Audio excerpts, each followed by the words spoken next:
starters, but neither would be around to see a decision in extra innings. Lobatone out to left center. Not that deep. Worth the runner. Yelich the throw. Here it comes. The ball squirts away. Touch the plate, Jason. And when you do, the Nats win. Today begins with Jordan Zimmermann riding a 6-game unbeaten streak and always tough on Miami. See all the action now on MASN.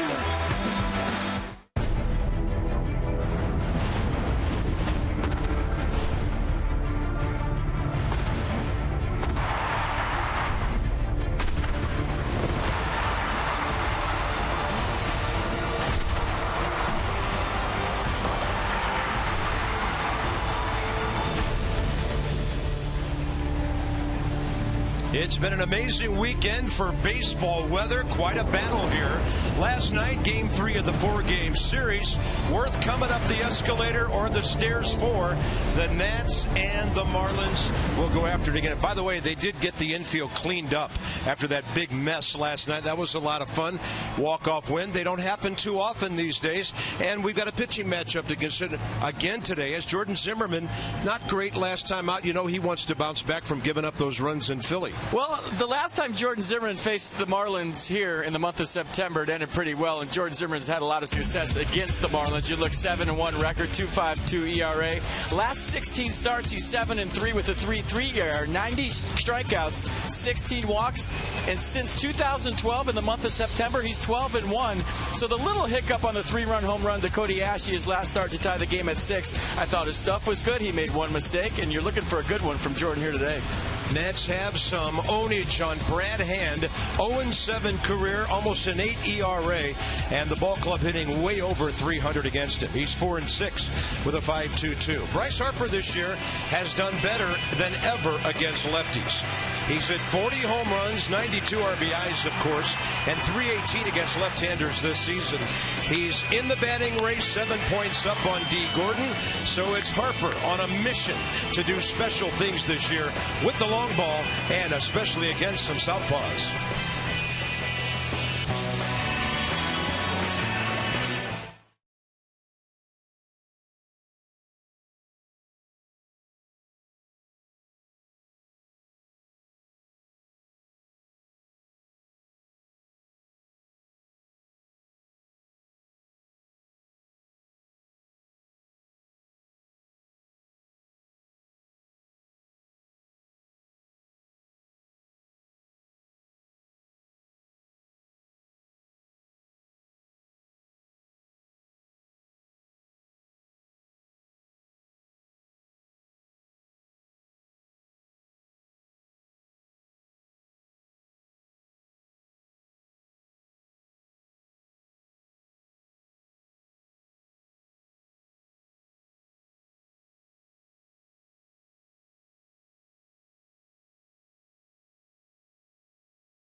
But the Nationals have won 5 out of 8 here. The shadows are creeping early in this game with the sun above the third base grandstand. 42% humidity.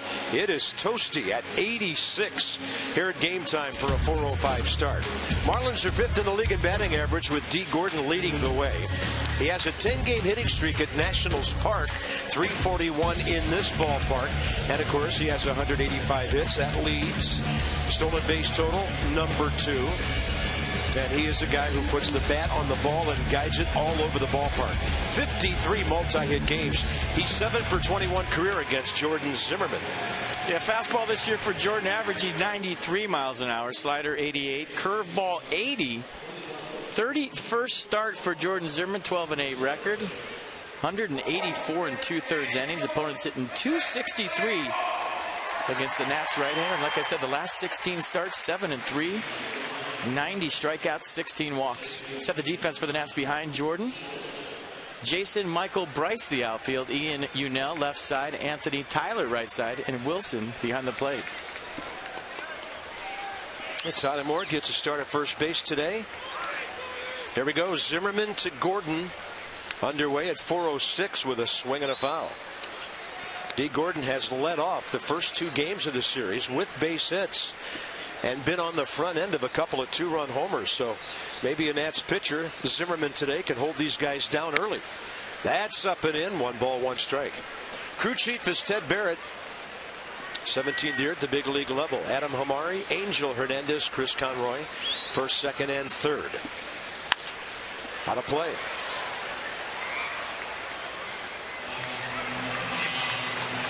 Batting race update. Bryce Harper first at 340. D. Gordon at 333. Buster Posey falling back a bit. Escobar a couple of points off this weekend. Back there with Paul Goldschmidt. Left side to his left. Escobar pops up, throws, and the ball fumbled by Tyler Moore on that hop. And the speed of D. Gordon will probably buy him a hit on this official scorer's call. Yeah, good throw. He's safe. I mean, once Unell Escobar hit the ground, D. Gordon was safe. That's how fast he got out of the box right there. It's kind of like almost like the guy who's in the box right now, Ichiro. Watch him kind of slash, run at the same time, and he's just safe. Good throw. He's safe.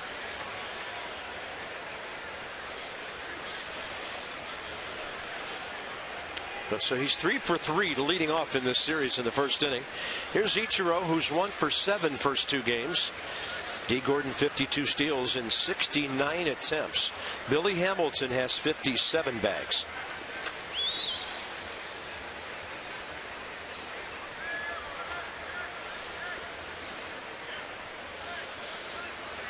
Long hold by Zimmerman. At least by Jordan standards, he loves to go home and had a bit of a hold there. You want to have something fun at the All-Star game. Start racing the fastest guys in the league. Have Billy Hamilton and D. Gordon just do a 60 with a tape and everything. Add some races to that home run derby.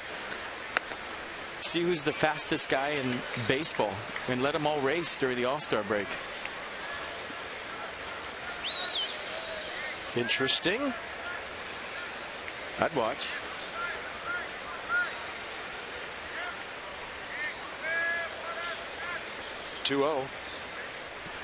Escobar on the grass at 3rd. Pulled by Ichiro. Nice pickup by Rendon. No chance at first because of Suzuki's speed, but a well-played 4-6 fielder's choice. I think it's a little bit better than well played when you consider the runner and Rendon ranging far to his left and going into the right field corner, throwing against his body. A perfect strike to Ian Desmond. So, I mean, you really can't teach that. I mean, you work on it in batting practice, but Rendon with the plus runner going away from the play has enough arm strength to get the lead out in D. Gordon. That was a great play. Here's Christian Yelich. A lot of second basemen don't have the confidence in their arm strength or their ability to turn around and get the lead out when it's that fast a runner. They just simply choke it off, go to first base, and get the hitter.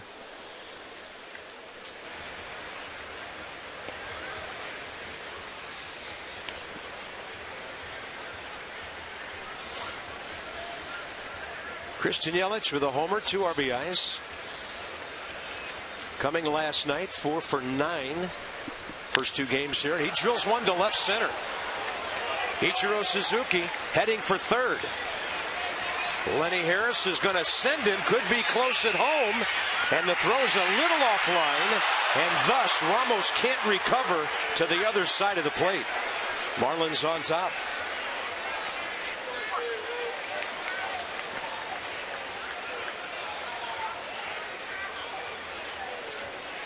You know what's weird is that Steven Souza Jr. play was about this time of the day, because that was a 135 start, and this ball hit in the exact same place.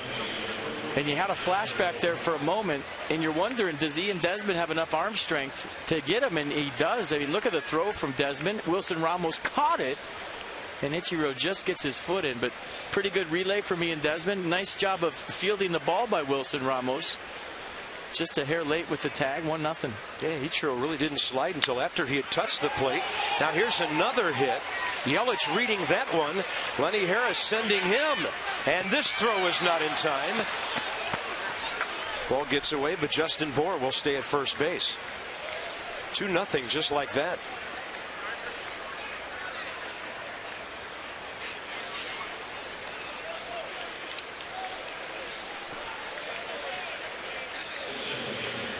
Marlins not waiting around, and this has been their MO against Jordan Zimmermann for however long now, like the last 2 years. I'm thinking they come up hacking. That's their game plan. They're not waiting around. They're getting that first hittable strike, that first fastball, and they're getting on it. 3 hits already. Now Ozuna.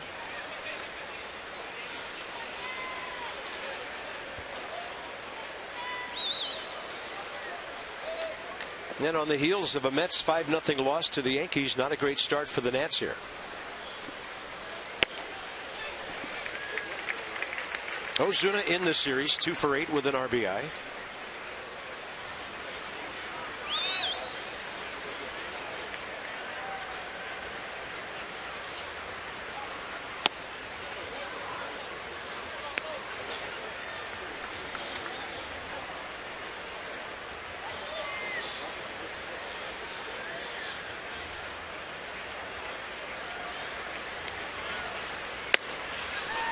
.92 upstairs, 1 ball, 2 strikes. Ozuna against Zimmermann, 4 for 17 career.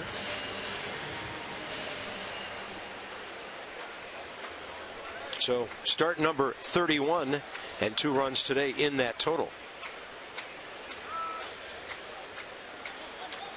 And by the way, Jordan Zimmermann's biggest nemesis not in the lineup today. Martin Prado, 13 for 29 career against him, a .448 batting average. Prado felt something here Thursday night when he took a swing, and because of a wrist issue, not in the game last night or today. Bryce Harper, that's a serious Sunfield out there this time of the day. Takes it for the second out. It's a pop-up that almost went to the track. Ball's going to be flying here today. This game is not going to end 2-0, trust me. Here's Martin Prado. He was 2 for 4 in this series with a home run Thursday night. Not able to play the last 2 days. Derek Dietrich is next, and he's had a good series, 3 for 6 with a walk.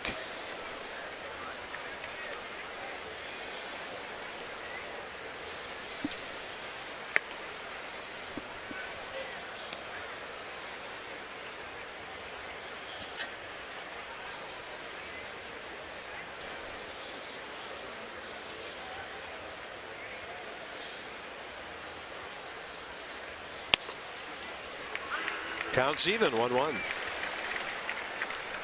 Zimmermann, 22nd career start against Miami, 8-4 with a 3.18 ERA. One of the best in September over recent years of any pitcher in baseball, and that's a sharp low 90s heater to the inside edge.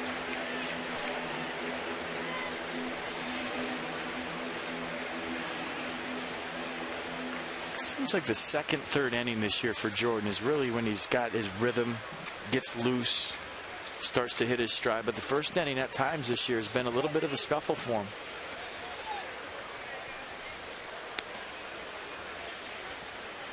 And when you think about last year or even the year before, he was 94, 95 right out of bed. You could tell he was going to have a good day in the first inning based on velocity alone, with the fastball coming out real easy in the mid-90s in the first inning. And then he would subtract the fastball.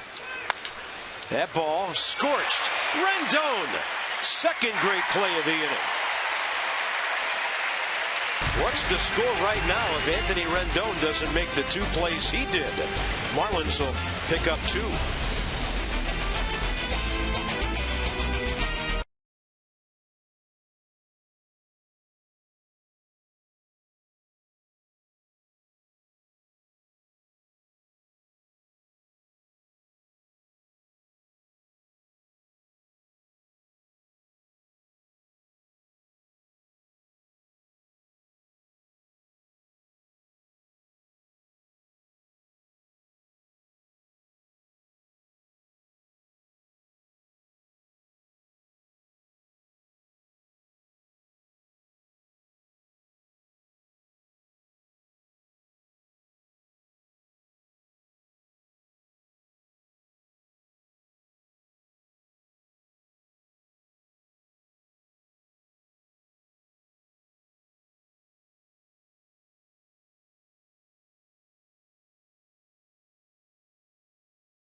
By PNC Bank for the Achiever in you.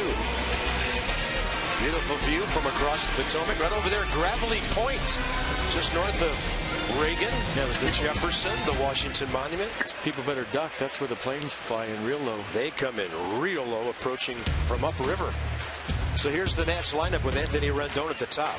He's hit safely 23 of his last 26 games. 9-game hitting streak broken last night when he had a rare offer, but he's .500 against the Marlins left-hander Brad Hand, who has really struggled against the Nats.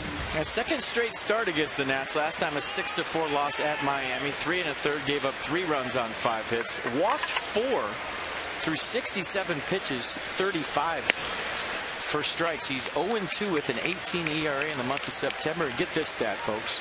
The Nats are hitting .346 as a team career off Brad Hand. 0-7 against the Nats with a 7.97 ERA. Rendon hits one hard to left. That ball's carrying, and Yelich goes back to grab it. Ball had another gear, and he was able to get back.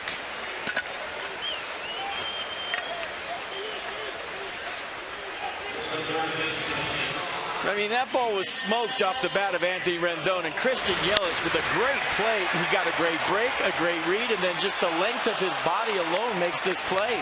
Watch the reach and the wingspan by Christian Yelich on a dead sprint going toward the wall. What a great play to start this one up. You have to be ready for the baseball to make that play. You can't be daydreaming or thinking about anything else, or that ball's over your head. There's Yunel Escobar. 1 for 2 against Hand this year. And by the way, this ballpark's playing like Williamsport right now. There can be some taters hit today, trust me.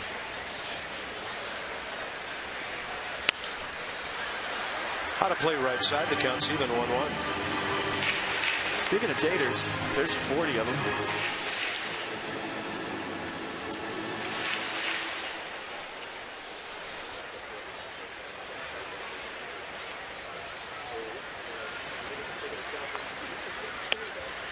And Brad Hand upstairs, 77 with the breaking ball. Escobar has tied a personal high with his hits this year. He's at 25 in the month of September alone. And that will be a new record for him with his 159th hit of the season. came in hitting .318. There goes the no-hitter, Yunel Escobar style. Let's go STG inside the numbers. There's a career high. Congratulations, Yunel Escobar. That's a big deal for a player, Cart. And he's got a lot of ball games left to get up into the 170s or beyond. Guy that's in the batting race, just under .320. And his on-base percentage is 7th in the league in the mid-370s. So here's Bryce, who's 4 for 14 with a home run against Brad Hand. Tried to hit a crane.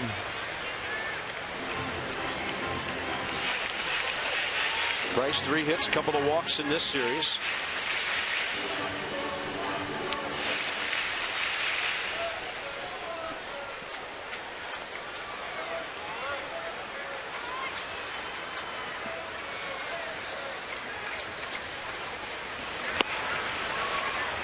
Was that a bunt attempt?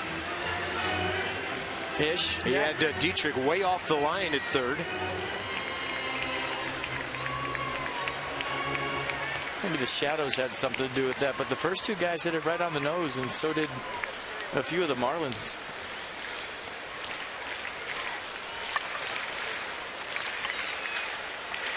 Target in. Harper.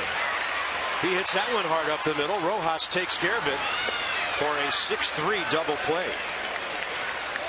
And the Nats are done in the bottom of the first inning. 2-0 Miami.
Now, Jordan Zimmermann's numbers this year aren't quite where we've seen them in the last couple. His home run rate is up. His strikeout rate is down a little bit. But when I talked to pitching coach Steve McCatty about Jordan's season earlier today, he had nothing but positive things to say about his right-hander. He said he's battled through some minor health stuff, some type of stuff that a lot of starting pitchers are dealing with this time of year.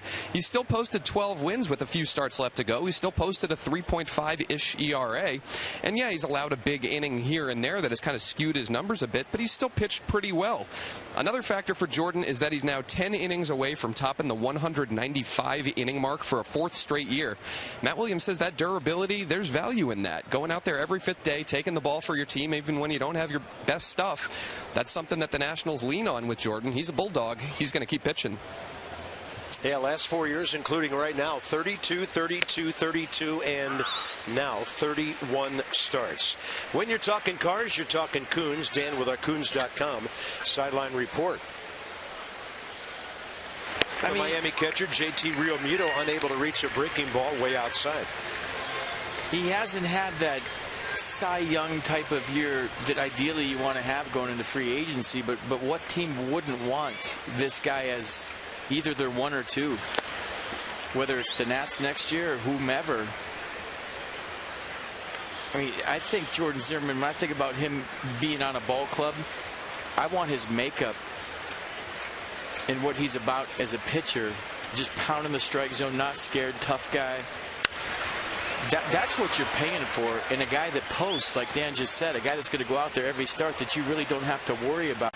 If I sign him to a 5-year deal, is he going to be there at the end of that deal? I mean, in everything else, he's definitely a guy you want on your ball club. 2 balls, 2 strikes. It's not very often that you have a guy where, I mean, in my mind, you throw the numbers out and you just look and say, okay, is that a guy I want to build my rotation around? And I think for any baseball people, the answer would be yes. Up the middle. Well, the Marlins have hit probably every ball on the button except for Justin Bour's base hit. Kind of a flare out to right center. So they're swinging the bats right now. And here's that late season thing we talked about a few moments ago. Only Zach Greinke since the start of the 2012 season better in September. Same number of wins as Clayton Kershaw. Interesting numbers September from STG.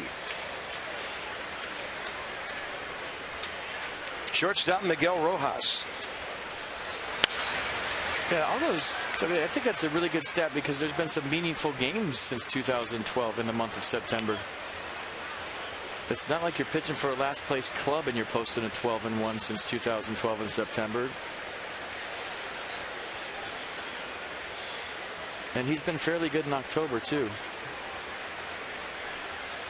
Yeah, great last October. Miguel Rojas, 4 times on base out of the number 8 spot in this series for Miami. Facing Jordan Zimmerman for the first time.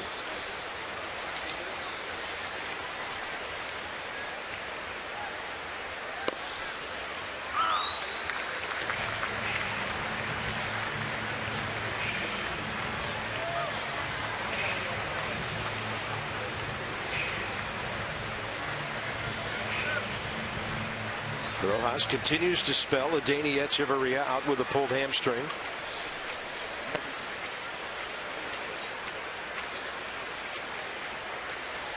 And the 0-2 jammed him, kind of a half swing to the right side for Rendon.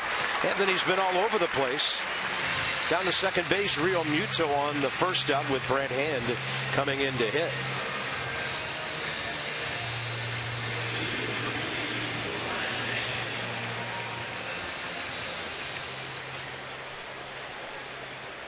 Well, Ichiro loved the play that Christian Yelich made, and Derek Dietrich really loved the play that Christian Yelich made on Anthony Rendon because he robbed those 2 of hits.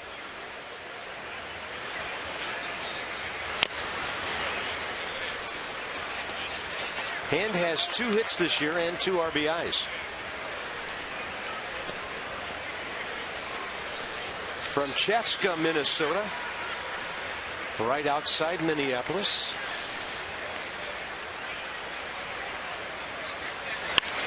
And there's an excuse me swing to the left side. Escobar has this one for the second out. 2 hitters pretty seriously jammed. 2 outs with a runner at third and D. Gordon coming in.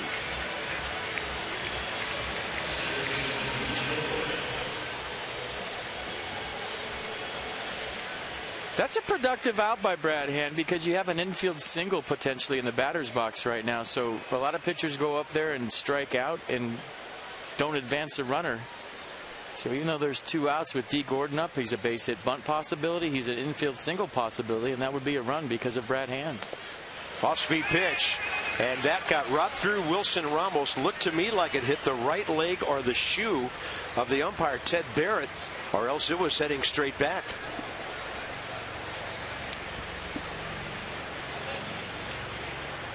It did. It got him on the left ankle shin area.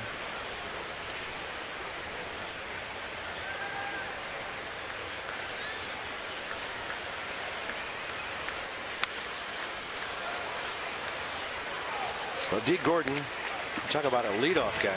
He has ignited 3 2-run first innings in this series.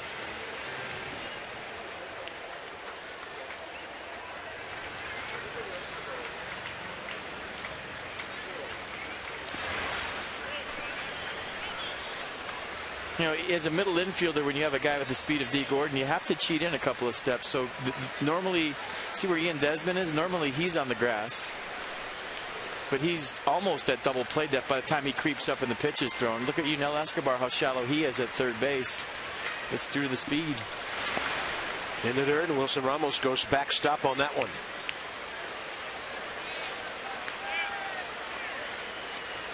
Cut the ball off, get it to first quicker, and you sacrifice some range. Outfield really around to the left. Jason Worth, he's only about 45 feet off the line over there in the left.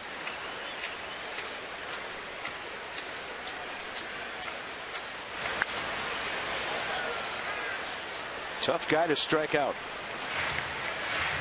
Such a simple approach. He just gets his foot down and plays pepper. But just watching his progression over the last couple of years, there's a little more oomph in his swing than when he was a Dodger. He's driving the ball now a lot more than he was in L.A. That's up and in.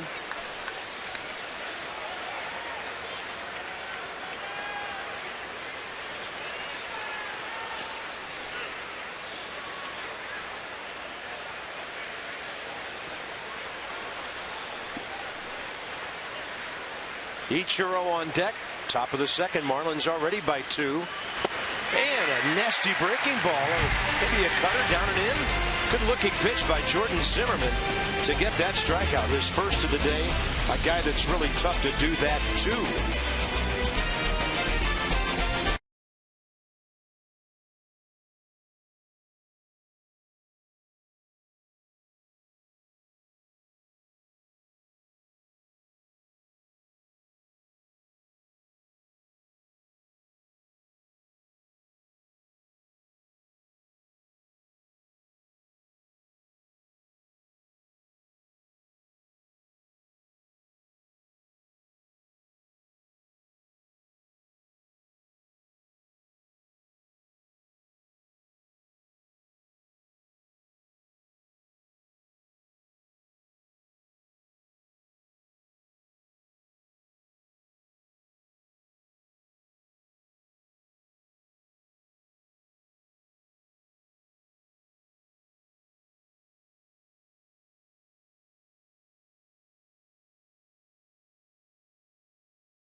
Clint Robinson goes deep, and it was a big one, folks. Upper tank, first row.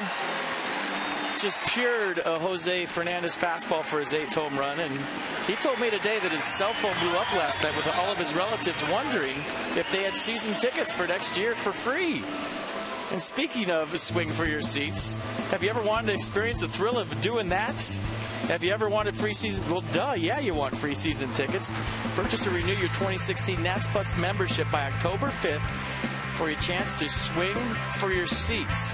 You hit a home run and win your seats for next season for free. Some rules and restrictions apply. Visit nationals.com/swing for more information. So who are you facing? Felipe Rivero, throwing 98 at your kneecaps. So good luck.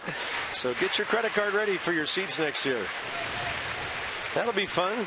Maybe somebody will reach the wall. Maybe somebody will hit one out of the infield. Jason Worth in this series. 2 hits, a walk, hit by a pitch. Got a better chance to win the lottery. But it'll be fun nonetheless.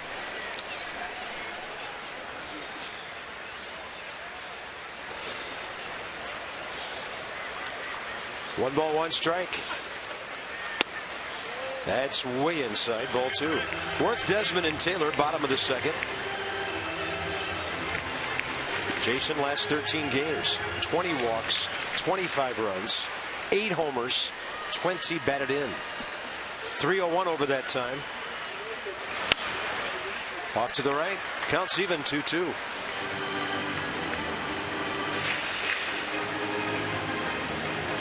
I mean, you could always get somebody, a fake ID and have like Mark McGwire get up there and say, yeah, I'm a season ticket holder. Worth high in the air to right center. Ozuna, glasses blazing in the sunshine, and he catches it about 370 feet away. I thought we were 2 for 2 on the promo there for a second. Guys are going to be running up here and say, can you read that when I hit? Jason Worth hit that ball well to right center field. I thought he got him. And I think he did too. Yeah, you see the little look back by Jason. Maybe his momentum going toward the Marlins dugout. You see how he finished that swing was the difference in right to the fence and in the seats. Kind of cut across that ball. Stays through it. Probably has a better chance. Still a good swing. Ian Desmond takes a strike on the inside edge. Damage in this series. 5 RBIs on just a couple of hits. And a sac fly. And this ball to right for Ichiro, using his glove for shade. Just short of the track. 2 outs. Brad Hand not fooling anybody just yet. Just a reminder, as you enjoy a cold one, look forward to Miller time later in today's/tonight's game. That's brought to you by Miller Lite. I have every ball hit hard so far.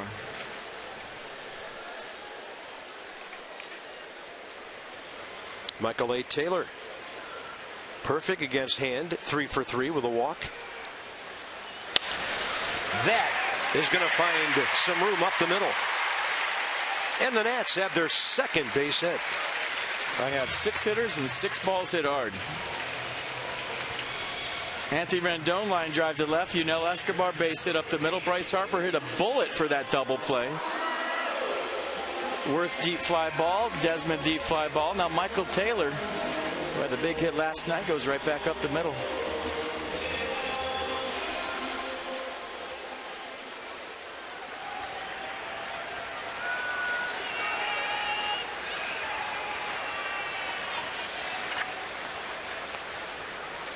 Wilson Ramos 0 for 4 with a base on balls. Starter Thursday night. Lobaton handled things well last night. Got the game-winning fly ball.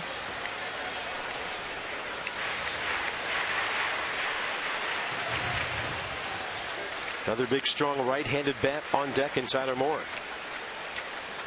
Wilson Ramos wants to do some damage against Brad Hand. 1 for 12 career. Hand likes to keep the ball away. If you get impatient, he can get you. But Wilson has a 2-0 count here.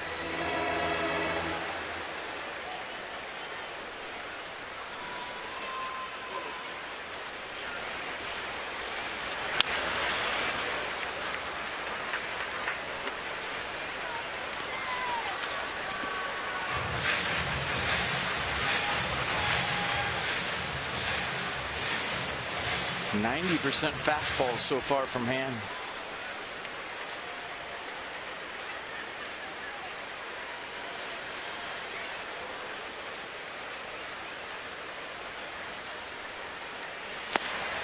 Yeah, it's a playoff time of the day to be hitting here. So an adventure for hitters, an adventure for outfielders, especially in right. Ain't playoff weather though. Oh. Summertime is back for a day. 86.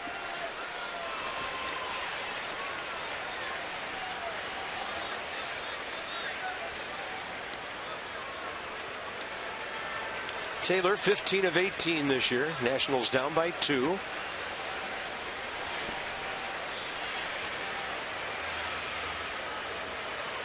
Bottom of the lineup loaded with lumber. Taylor, Ramos, and Moore.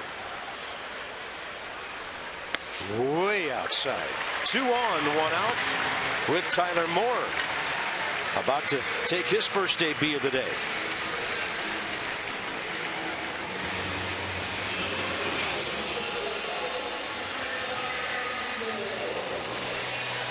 Yeah, I was looking at the month of September for Brad Hand. And you remember he had that awesome August where he was,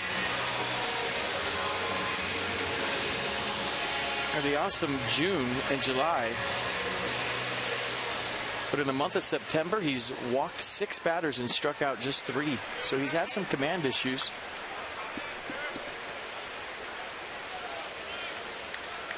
Tyler Moore starting his 30th game of the year. In the first 29, he's driven in 19 runs. Hand with a touch pitch, the breaking ball for a strike.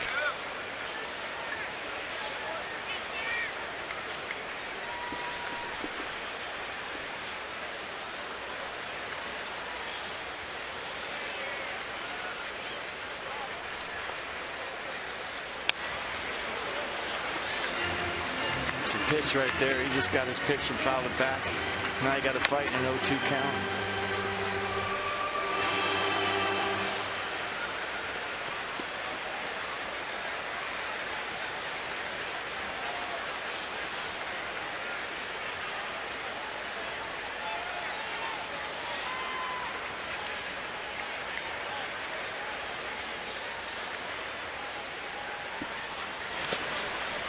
And then Real Muto blocking the breaking ball.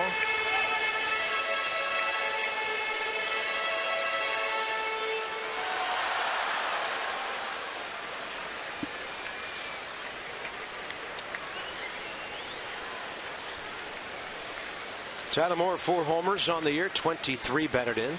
He has a home run against Brad Hand and 2 for 6 against him.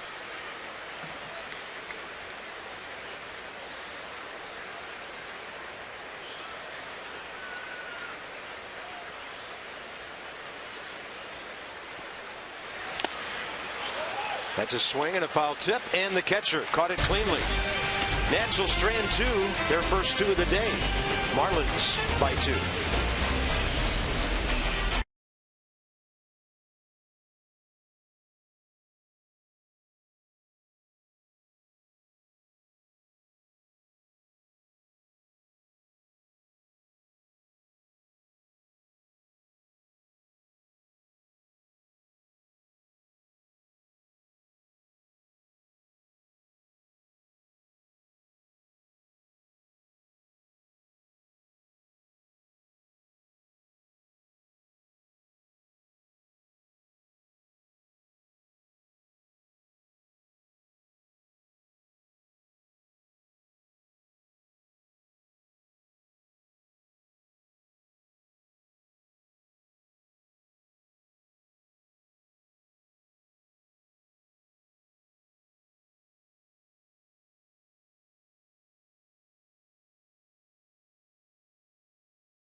So I had to scream it. The Nationals Winterfest is coming December 12th and 13th, Walter E. Washington Convention Center. Meet and take photos with players, test your skills with baseball stuff, and you can take a picture with Santa and more. But if you buy your tickets today, special early bird prices are in play. Visit nationals.com/NatsWinterfest. Get your tickets right now. Oh, hey, Santa. With the president on his lap. William waiting for his chance. Top of the third, Ichiro, Yelich, and Bohr. Marlins have 2 runs on 4 hits. Jordan Zimmerman, 37 pitches, 25 strikes in 2 innings. Ichiro, a ground ball, robbed of a hit by Rendon, first time up. I'm trying to think of things Abe would want for Christmas, but just crickets. Came up with nothing. Smaller head? I don't know. 0-2 now.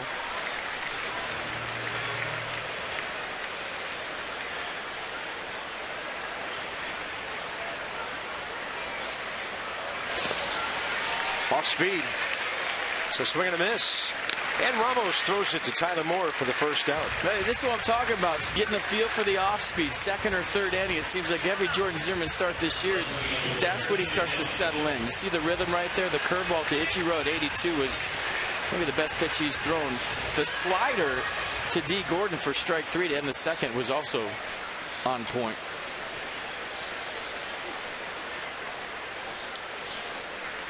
Christian Yelich. We've talked about his opposite field pop. He drilled a double over Jason Worth's glove first time up.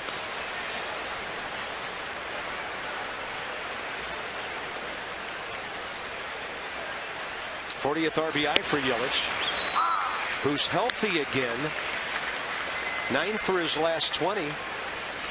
And hitting right around .350 his last 19 games. He's had a 5-hit series here. There was a lot of plays in last night's game that you could point to as turning points, but I think the Christian Yelich steal and the Trey Turner tag was a big part of that ball game last night. It looked like Yelich was going to be safe. He went on his own last night. That was a green light situation, and Trey Turner laid down a sweet tag on a one-hopper from Jose Lobaton.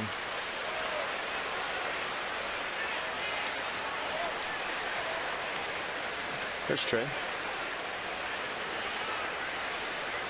We're getting a dose of the big leagues here. Yeah, did a nice job last night. After starting the season with San Diego in Double-A ball. 1-2 pitch.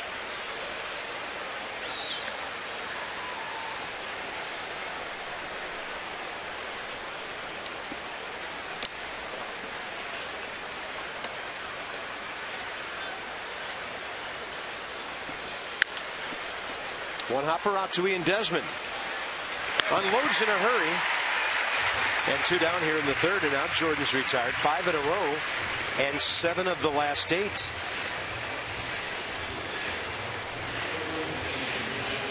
Nice play by Ian Desmond. Yelich getting down the line. He went to the backhand, stood tall, and got rid of it with something on it. Ball not hit hard. Yelich runs well. Like you said, Bob, he's getting down that line much better since the last time we saw him. So nice play by Ian Desmond.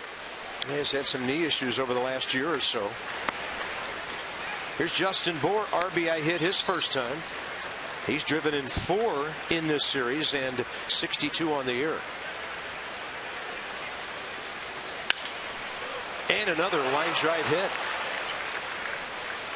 Justin Bour now 4 for 10 here, with Ozuna coming up.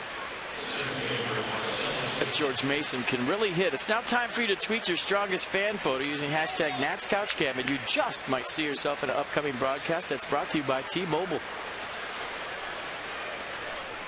How many broadcasts we got left?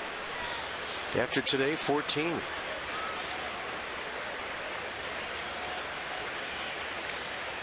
Running out of couches. First pitch swinging, Ozuna. Short center. We can hear Ian Desmond hollering that he had it, and he does. Jordan Zimmerman strands the third Miami runner. He'll lead off in the third.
Hagerstown first baseman, who's been on fire since the All-Star break. 328 for him.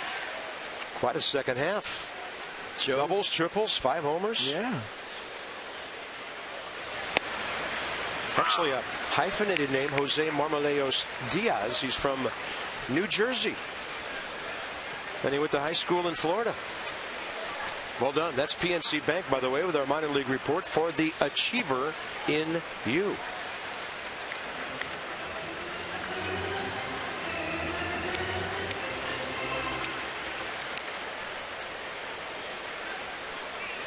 First 2 innings for Brad Hand, 26 pitches, 13 strikes, 2 hits, a walk.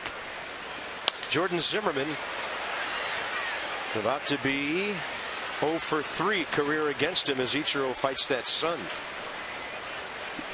Top of the order. Most popular way to follow all the action in baseball is with MLB.com app. The #1 app for live baseball. Enjoy live look-ins, highlights, replay reviews, scores, statcasts, and live radio broadcasts. Get the MLB.com app right now. Rendon and Escobar. Yeah, if you had that app, you know there are already 2 finals in today, and they're both significant.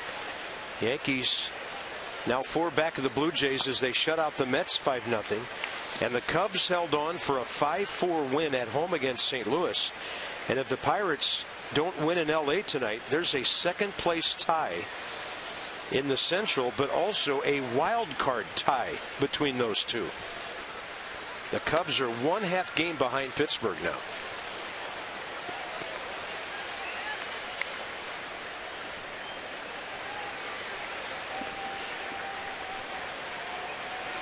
Don't go to 2-0 on Anthony Rendon. I've counted him with 4 hard hit balls in this series, but nothing much to show. 1 for 11. Up and in. Is what they say is baseball. Sometimes a barrel's overrated.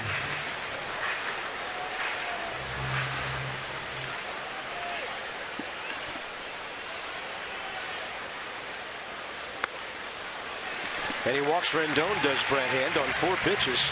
His second walk of the last 4 hitters. Not the part of the Nationals lineup when you want to walk anybody with Escobar and Harper the next 2. Hot day in Southeast. Nice crowd on hand. Nats are averaging 32,759. That's 5th highest in the National League. Dodgers, Cardinals, Giants, and Cubs, the only clubs ahead of the Nats in attendance.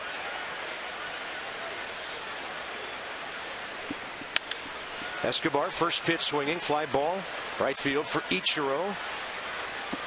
2 outs, and here's Harper.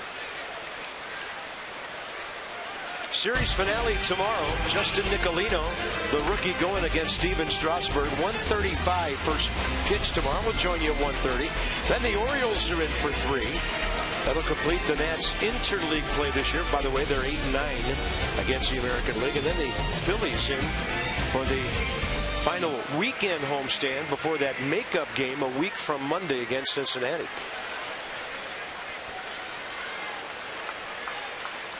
Bryce Harper stung the ball up the middle first time. It went right over the mound to Miguel Rojas, who was able to turn a 6-3 double play.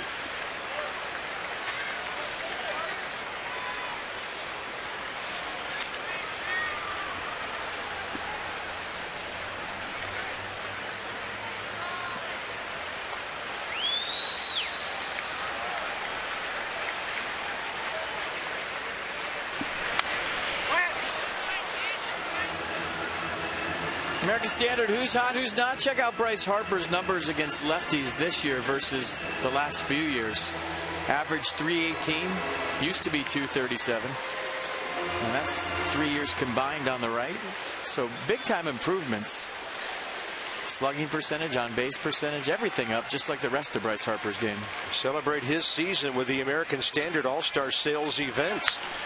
Harper, fly ball to right. Ichiro broke back, comes in. makes the grab. Visit MidAtlanticComfort.com for amazing rebate and financing opportunities.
Marlins by a game.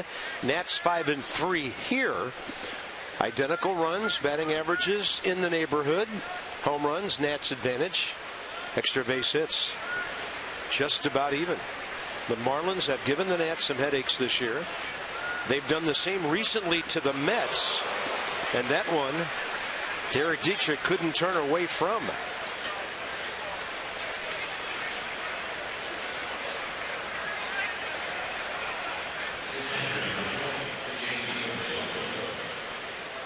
Yeah, fastball up and in, and Dietrich just lets it hit him in the tricep.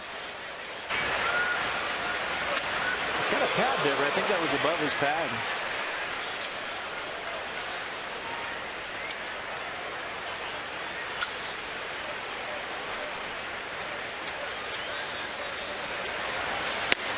Yeah, Jason got drilled last night. You remember the stare down. I mean, there was so much action in last night's game. I mean, if you missed it, I feel bad for you, because there were so many things in one baseball game. The stare down between Jason Worth and Jose Fernandez. And this one to left for Jason Worth in the shadows. And Matt Williams' trip to the mound with Max Scherzer emphatically saying that he wanted to stay in the game. The walk-off win, the slide at home, the bucket of filth, Jason Worth's cut on his head. I mean, the last night was like a reality show, a full season of a reality show, all in one baseball game. It had drama, it had entertainment. Great game. I paid on the way out last night. Yeah, I was so pleased. It had everything. 1 on, 1 out. Miguel Rojas, the number 8 hitter.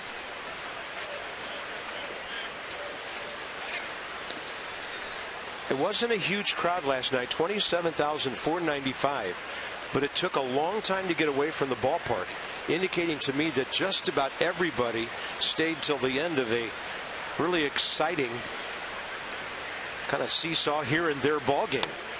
A lot of things going on.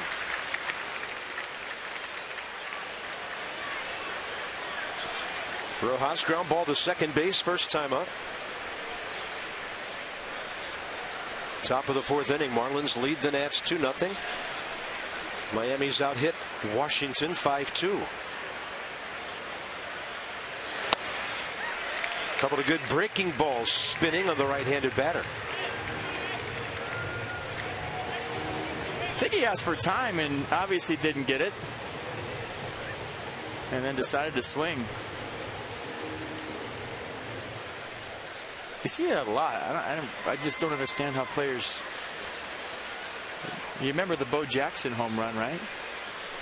Called time, put his hand on the bat, and hit one about 500 feet.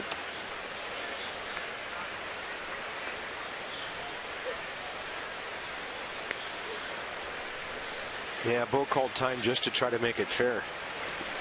Into the 5 o'clock hour here. BC, FP, DK, Nationals Park, where the Nats are 42-30 this year. They've won 5 of their last 6 games. Trying to gain a game on the Mets, who were shut out by the Yankees today. 1-2 pitch. That was Michael Pineda against Noah Syndergaard.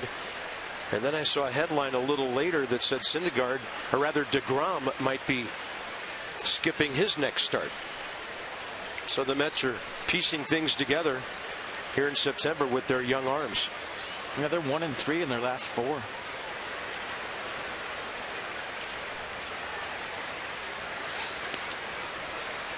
Yeah, and these guys the Nats are playing responsible for some of that. Miami played the Mets 8-11 this year, so New York did not dominate them, and they beat them a couple of times 2 weeks ago to help the Nats. 1-2 pitch with 1 out into right field. Runner had to hold for a moment. Bryce Harper saw that, and he was looking for a force out at second base. Ian Desmond had to reach to his left to grab that rocket. 2 on, 1 out. Well, you just see that developing, right? Bryce always likes to be aggressive with the arm. And like I said about that throw last night, I had no problem with it. He was trying to keep Rojas off second base. He hustled down the corner. He just launched one. He's been as accurate as anybody all year. And where that went south is there was no backup to the play.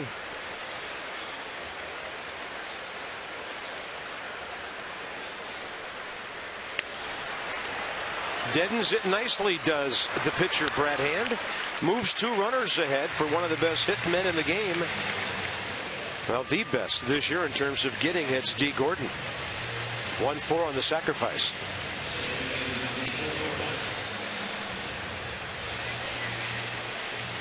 Gordon 1 for 2.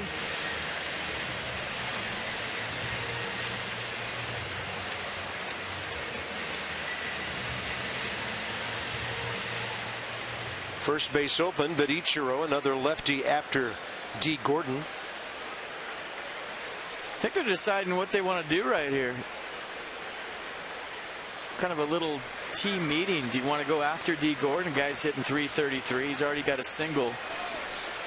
Ichiro's been in a big time scuffle. Do you want to load him up for Suzuki, or do you want to go after D. Gordon?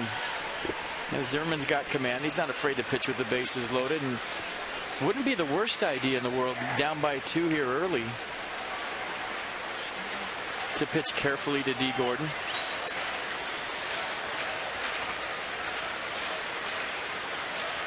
Escobar well onto the grass at third. That's on the outside edge. Backdoor Mercedes-Benz will track it. Backdoor slider, a beauty. Perfectly placed. I mean, this is an 0-2 situation, meaning he's going to throw every pitch in this sequence like it's an 0-2 count right from the first one. Try to make the perfect pitch and see if he'll swing. And if he doesn't, take your base.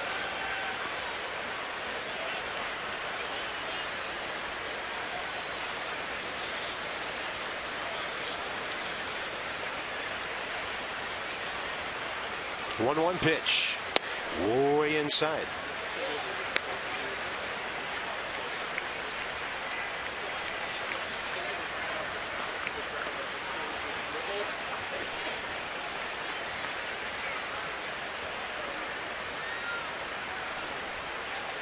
Jordan has not had a 1-2-3 inning.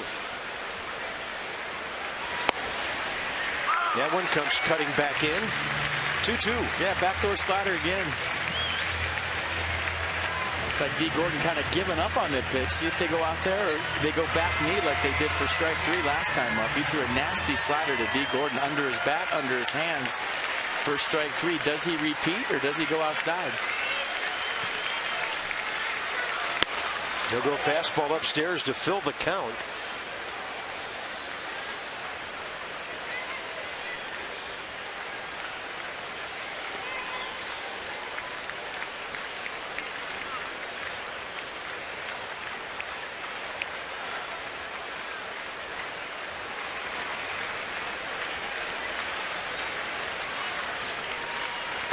And D. Gordon will take the 2-out walk, bases loaded. Don't mind that strategy at all. He's trying to make that perfect pitch right there in a 3-2 count with that slider. Just missed a little bit low, and now you try to get Suzuki out. Not that Ichiro's a bad hitter, but when you have one of the best hitters in baseball versus a guy that's hitting 242 coming in with 20 RBIs all year, you're going to try your luck here. Whether it works or not, it's the right strategy for sure. Ichiro 1 for 9 in this series. He's 4 for 12 career against Jordan Zimmerman. Full windup here with 2 outs, bases loaded. Time given.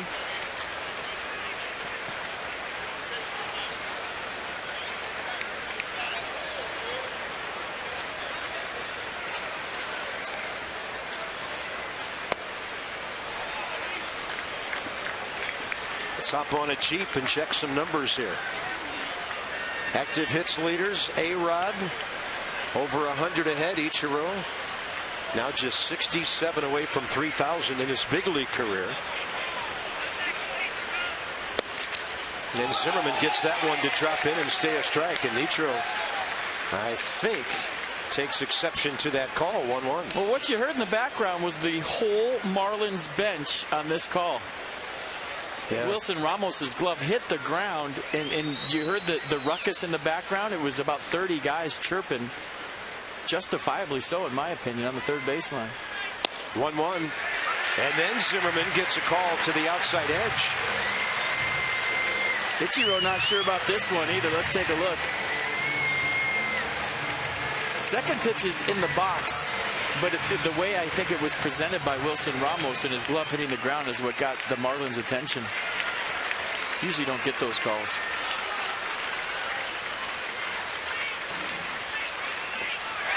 And Ichiro just about comes unglued. Corkscrewing into the dirt, striking out on that, and he has fanned twice today. Now the Marlins have stranded 6 in a 2-0 game.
Down to the wire, Abe and George. Abe was on Santa's lap. He crossed the finish line closest to Santa, and he won by a mustache or a beard. I mean, I don't know. The way the president's races have gone this year, you'd think Santa would have pummeled one of them or jumped out of something and crushed everybody. But maybe that would, you know, the kids here, they know that Santa. Not Santa. Yeah. Sharknado? Yeah. Santa's too nice for that, I guess. He's got work to do. He needs to get back up north. He does. I don't know what he's messing around here for. 1-0 to Jason Worth, bottom of the fourth. Worth a fly ball to center first time. Actually, right center. Over there to get it was Ozuna on a ball that appeared to be off the bat, headed for the scoreboard. Maybe he's here to see the Pope.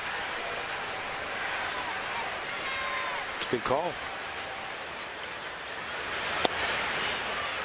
Brad Hand with a nice curveball that drops in, strike 2.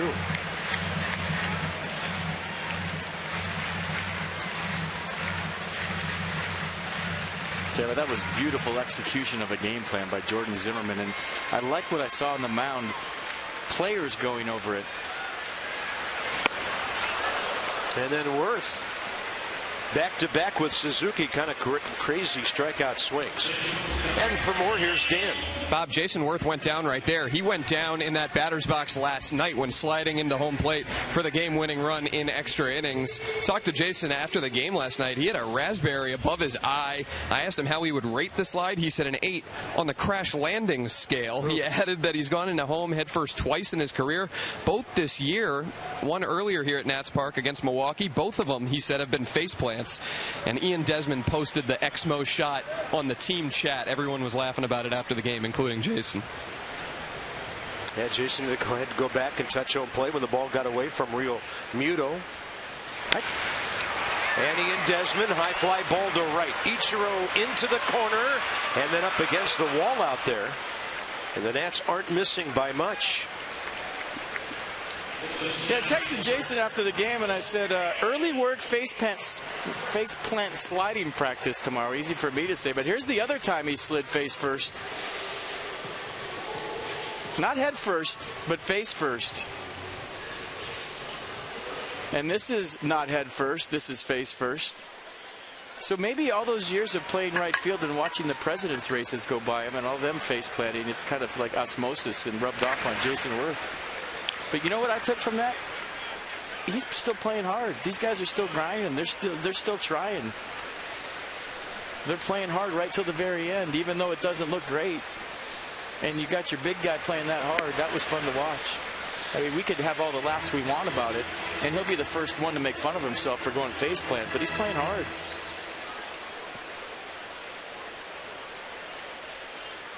One ball, one strike. That was some excitement at the end of that game.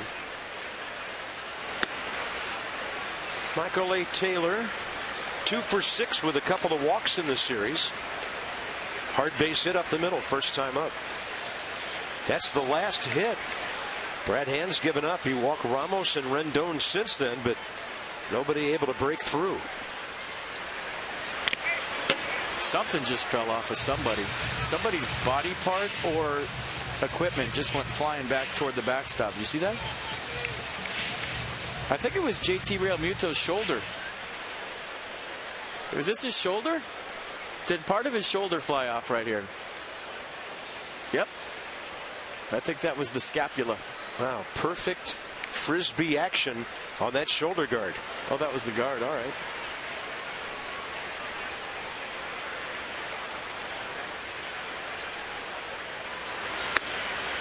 Three and two.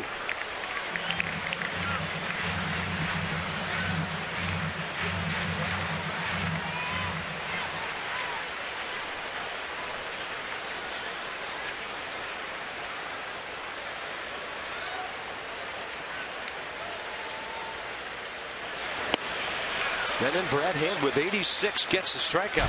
Second of the inning, third of the game, and he's dealing through the first 4 in this one.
Presented by the White House Historical Association. When is it? September 21st. Nats 7:05 start. Visit nationals.com to purchase your ticket right now. Nice. Part of that Orioles series. Jordan Zimmermann threw 68 pitches, 46 strikes.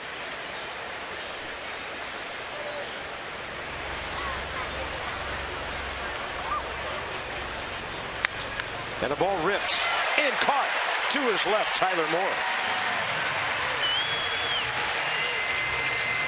Sometimes the hot corners over there.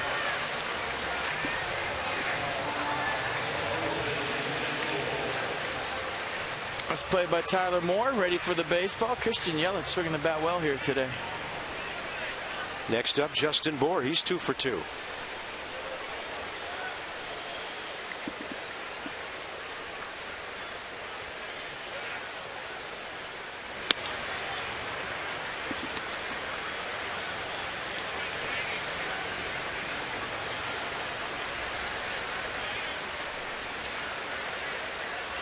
Tough time to hit right now, just because it's bright in center field and you're hitting in the dark. You see Justin Bour with the shades on.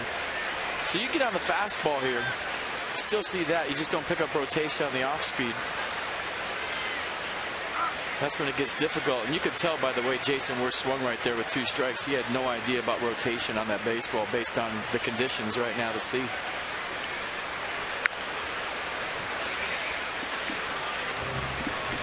Justin Bour with a couple of base hits. First time up, gets on top of a fastball, kind of tomahawks a little topspin job into right center field. That would score Christian Yelich.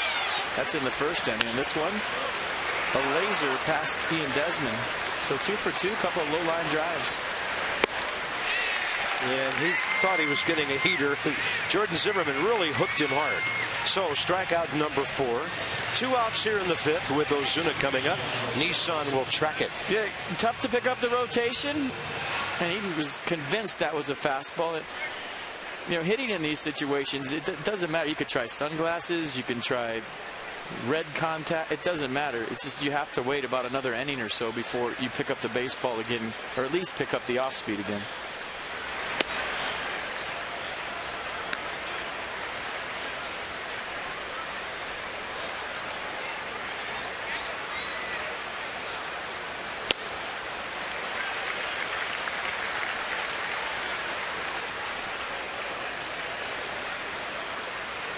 Ozuna 2 balls in the air, 1 to right, 1 to short.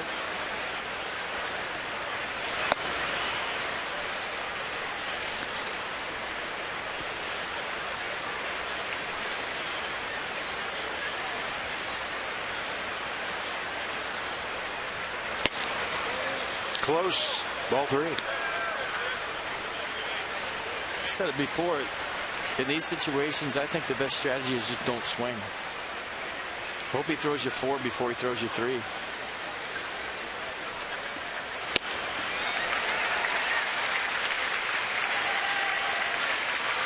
Ozuna's had an odd year.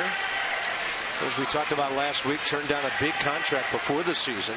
Was so bad for a while they had to send him down to the minor leagues. And now he's back and trying to regain some of the things he showed the Marlins last year. He's only 24. Drove in 85 runs last year with 23 home runs. And this year against the Nats, he is 7 for 50.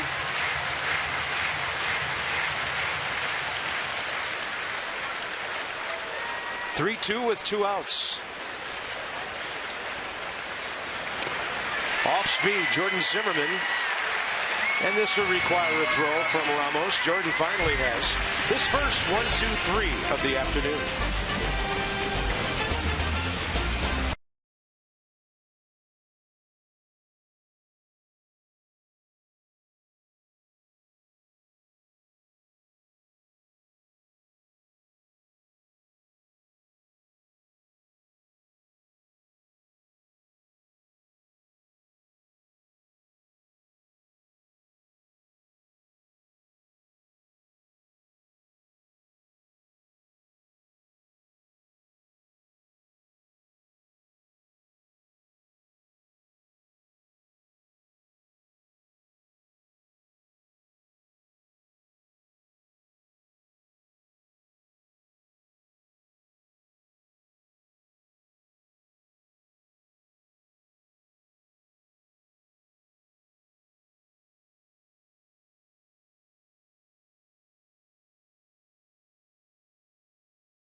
against the Marlins 2 years ago today.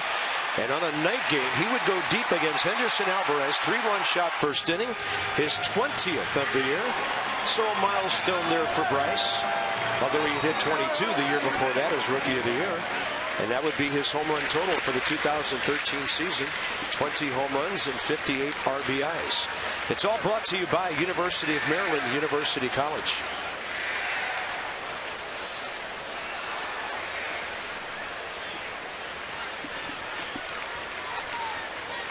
All 3 runs in a Nationals 3-2 win that night. Wilson Ramos, Tyler Moore, Jordan Zimmerman, the bottom of the 5th.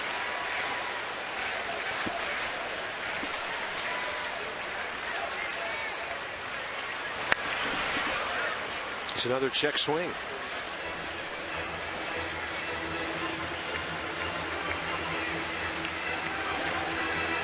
So 95 home runs for Bryce at age 22. Yeah. You know where I'm going with this, right? You're starting to do the down the road math? Yeah.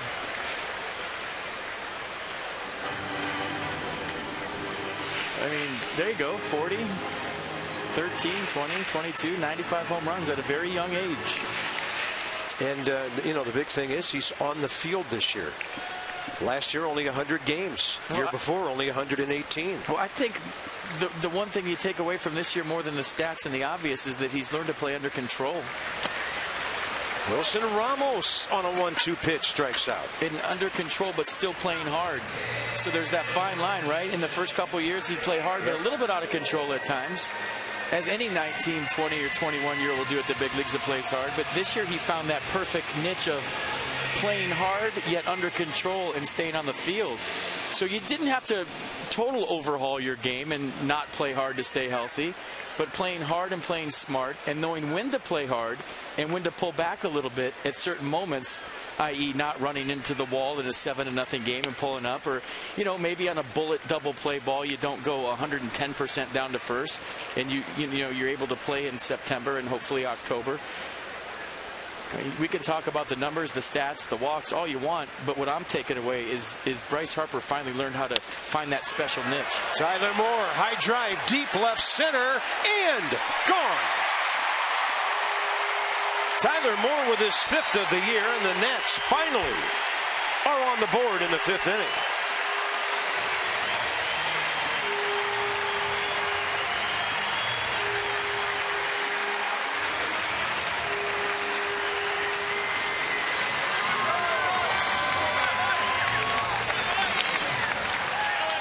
Ian Desmond with the helmet off. Tyler Moore with the home run, and the Nats on the board here in the bottom of the 5th. From the 8th spot, Tyler Moore going deep to break the ice. Yeah, I mentioned the Nats had some lumber down there today. Taylor, Ramos, and Moore. And that's Tyler Moore's 2nd career home run against Brad Hand.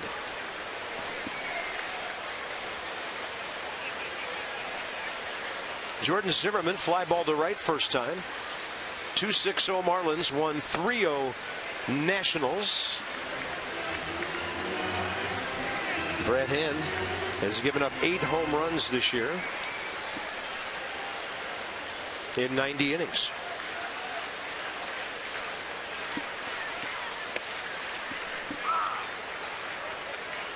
Kind of crazy. 3 of his last 4 starts have been against the Nationals because the Marlins were here at the end of August.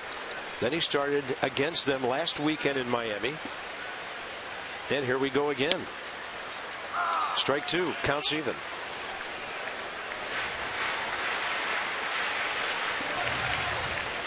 Jordan Zimmerman finally got a 1-2-3 inning, 12 pitches in the 5th.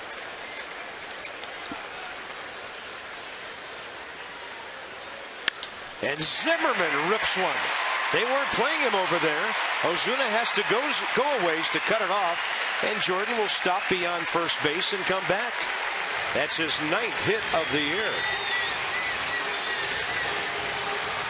Let's go back and check out Tyler Moore's 5th home run of the year again. The pitch from Brad Hand, a fastball, and it looked like it was right down the middle, maybe a little bit low. Tyler Moore digging it out nicely. And on a day when the ball is flying here at Nats Park, the Nats finally take advantage. They get on the board. Bench wondering, is it going to get out? Yes.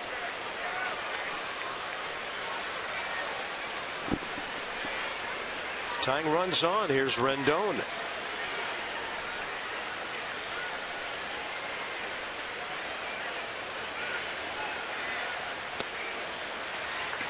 Marlins infield. Looking for two. Now they look to me like they're a little, just a step or two further in than usual. Is that because of Rendon's speed? No, it's just double play depth. That's okay. It just looked a little shallow to me. Some infielders feel more comfortable. That's where you normally stand for a double play. 2-0.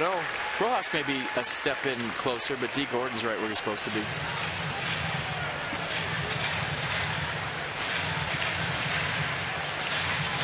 And Anthony Rendon hasn't been Anthony Rendon speed-wise all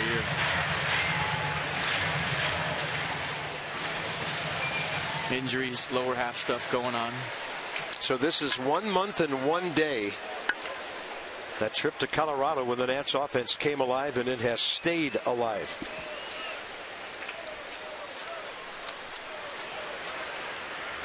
So when do they go to Colorado next year is the question. Hopefully in April. Don't want to go there too early. Be hidden in snow. Can we schedule the Rockies earlier next year? 2 on, 1 out. That's 3 consecutive base runners. And now the phone might be about to ring in left field in that bullpen. That's Brad Hand's 3rd walk today.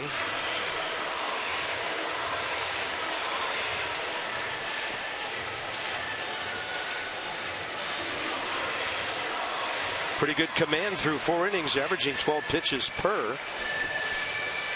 Got Ramos to start this inning, and then Tyler Moore seems to have awakened something.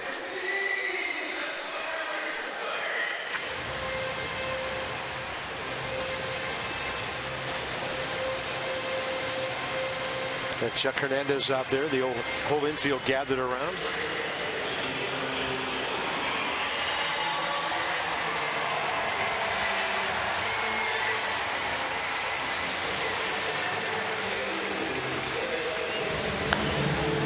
Well, it seems like Brad Hand, the times we've seen him this year, has that 1 inning where the wheels kind of come off, and that's where you have to cash in, and the Nats hoping right now that it's that inning. Escobar 1 for 2, base hit out to left center in the first. A new career high, 159 hits in a season. Fly ball to right in the 3rd.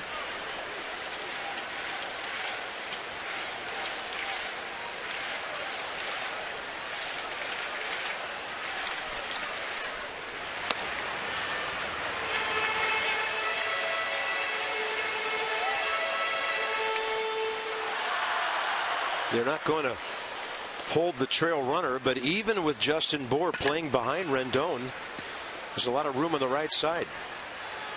D. Gordon trying to stay home as much as he can and keep the runner close. And that's 2-0. Brad Hand doesn't start throwing strike. It's not going to make any difference where his guys are standing. Danger lurking.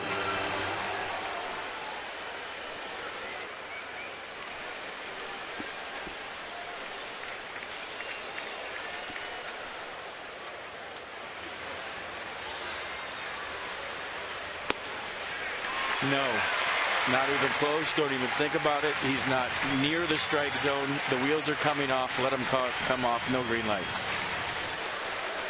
That was a long explanation for no, but you felt like I needed to make my point. And I know the answer to the question you weren't asked. It didn't need to be.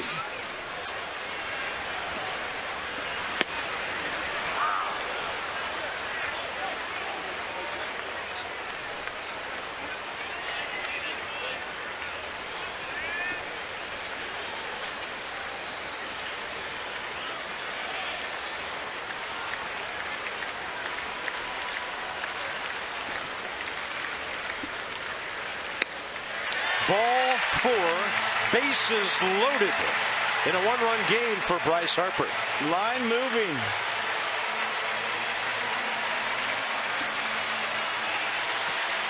Well, and you saw Rienzo warming up. He's a right-hander, so this is Brad Hand's hitter here.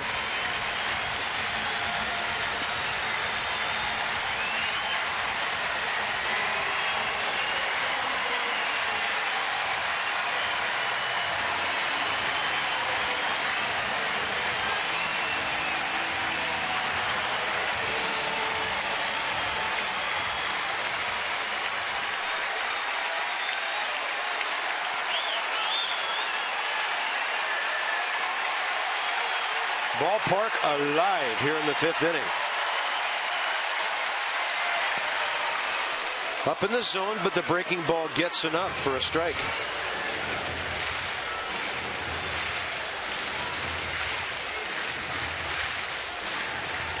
Does not have a grand slam.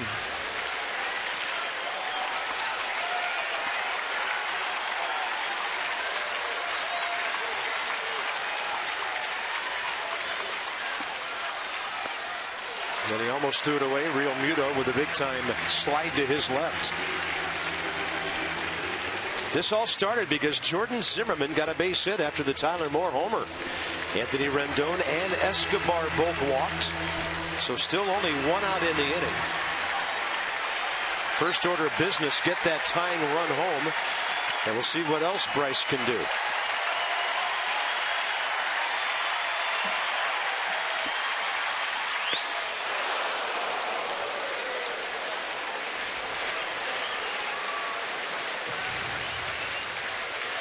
Let the throttle out on this one, didn't he?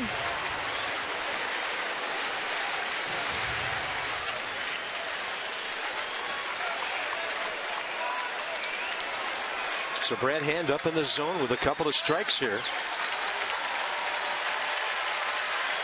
That's where you switch your game plan. Think about going the other way. Right off the end of the bat. Look at that thing spinning. And it stayed off the lip of the grass, which could have brought it all the way back.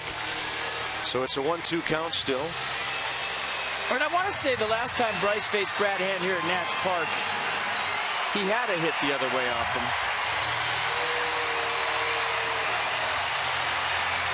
Or maybe that was in Miami. Either way, crowd on their feet, ballpark alive. Bryce Harper trying to cash in. Bryce had an RBI single to left field in the 5th inning Sunday, August 30th against Brad Hand. Yeah. He struck out his first 2 times up. The Marlins had a shift on. He had the whole left side, and with 2 strikes, he hit a hard ground ball to where the shortstop would have been. 1-2 pitch inside.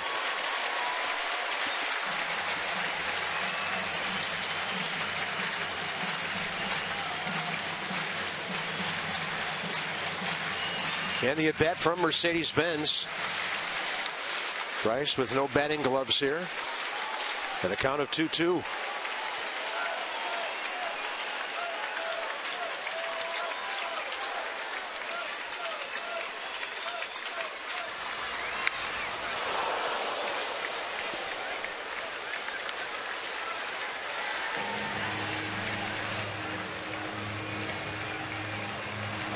He started the at-bat with batting gloves on. He walked back to the dugout, took them off, and just didn't like the way the bat was feeling in his hands. And right there, he was diving out to protect that fastball away we were just talking about.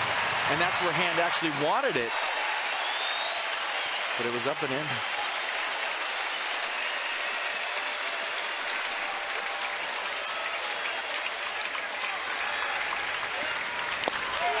Foul tip, and it just came out of the mitt.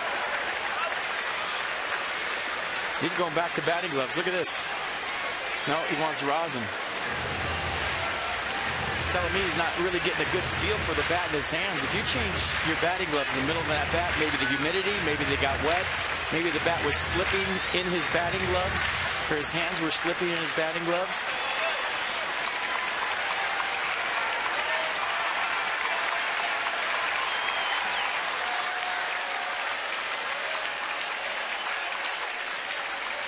Two pitch. Harper pops it up left side. Foul ground. Dietrich can't get there. Hit right on the steps down into the Marlins dugout. And Bryce Harper continuing to keep this bat alive just barely. I think he's going to get a new bat Price with 9 lives in this at-bat. Serious drama here at Nats Park. Barely fouling one off JT Realmuto's glove. That one looked like it may stay in play. And the at-bat continues. And I think he just swapped a bat that had no tape for one that does. We on got the handle. We got a lot of stuff going on right now. Back to the on-deck circle again. Some more rosin in his hands.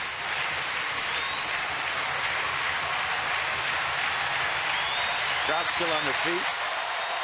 2-1 ball game, bottom of the 5th inning. Pitch number 9 of this at bat.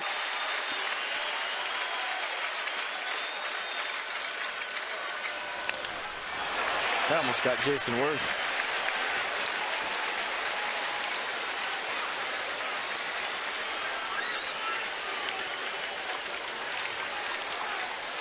Pitch number 10 coming.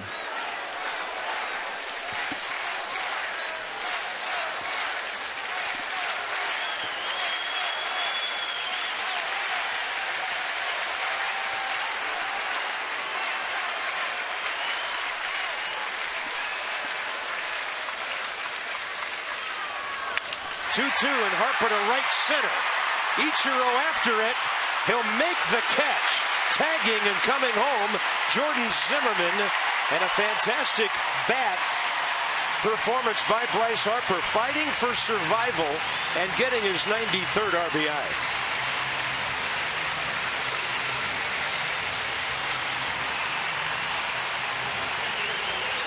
Well, he wanted to do more. You can tell by the reaction right there. But that's a heck of an at-bat by Bryce Harper. I mean, he fouled off some nasty pitches with 2 strikes. Barrels something up deep enough to score Jordan Zimmerman from third. And Ichiro into a knee slide takes out. He's had a tough day so far. His slide at home was kind of awkward where he stuck his foot in there. It's a nice play. But a great at-bat by Bryce Harper. That was a tough pitch he just hit. So Brad Hand even looked over into his own dugout. Maybe not expecting to stay in against the right-hander Worth. 2 outs, 5th inning. So you saw the runners, second base Rendon, first base Escobar. Jason Worth 0 for 2, but he has 6 career hits, a homer and 5 RBIs against Brad Hand.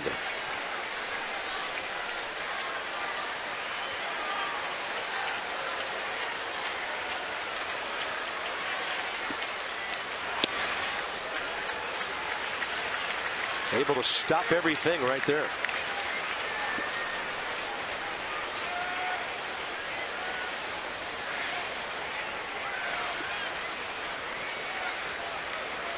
So Bryce 7 RBIs away from 100. And that was his first of this series. 1-0 pitch.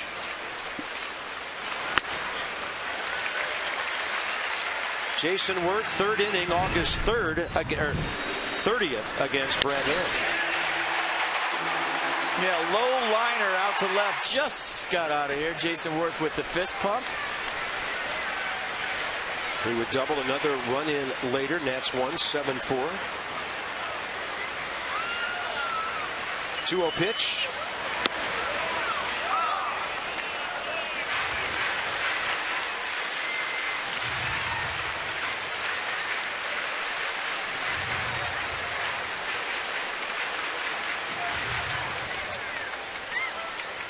And last time 67 pitches and just 3 1/3 against the Nats. That game here on the 30th, 80 pitches in 4 2/3. In terms of outs, right where he is now. 3-1 on a fastball inside.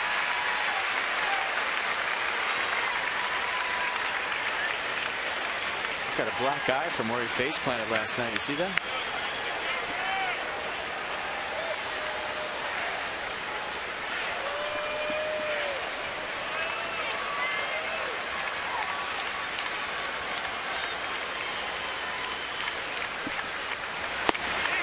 Jason Worth takes the walk, and the bases are loaded again, and everybody aboard has walked in this inning.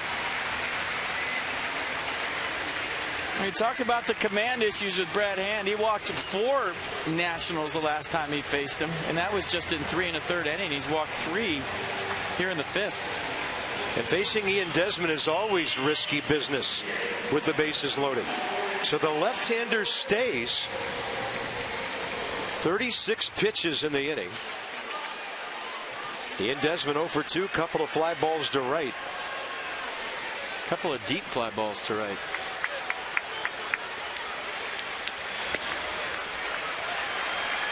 And in this inning, that's ball 13. And that's only counting the walks and this batter.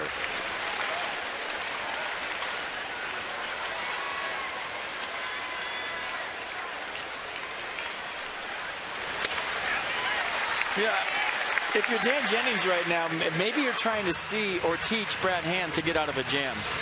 And the part of the development for young pitchers is when you're not in a pennant race to show them how to do so. If every time you go out there and you pull them when they get in trouble, how do they ever know how to fight through something?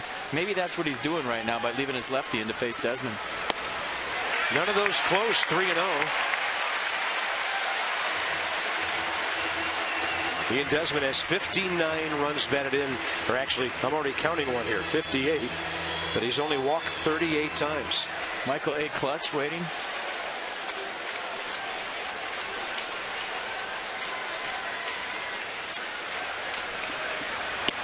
And finally a strike.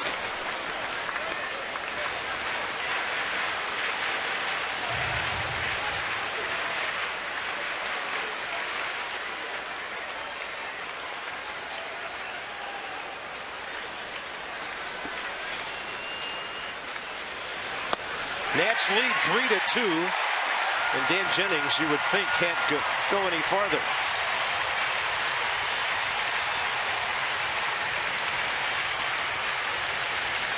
Four walks in the inning, 6 in the game. And Ian Desmond takes his way to RBI number 59. Well, he's hoping he could get out of that jam, maybe qualify for a win and get through 5. But it just wasn't to be for Brad Hand. His 4th walk of the inning and his 6th walk of the day. Hey, Tyler Moore, remember him? A long time ago with 1 out. When he went deep to left center, the guys were watching it. Everybody got to watch it and cheer for it. Now the Nats have 2 more.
Children's National Health System. For every home run hit this season is for a wonderful cause. Lexus, the pursuit of perfection.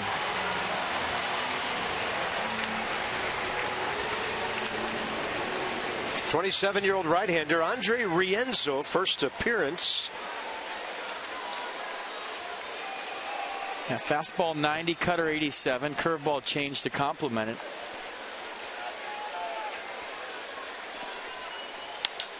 Michael A. Taylor 0 for 2 against him and a fly ball to right. Second time in the series, Michael A. Taylor has made it out on the first pitch by a reliever who just came in. But the Nats pick up 3 to take the lead.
Strong fan photo of the game. It looks like a pair of Great Danes to me.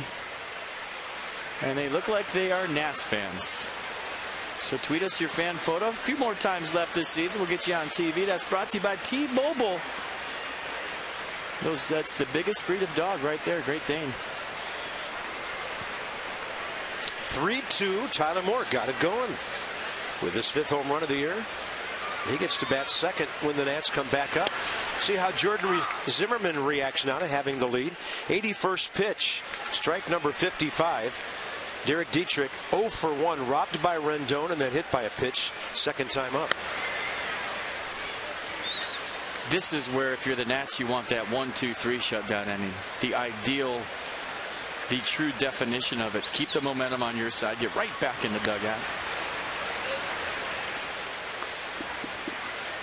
Zimmerman coming off his first 1-2-3, but it's been quite a while since he's been out there. Long 9-batter, 3-run 5th inning. And the left-handed hitter late for 92.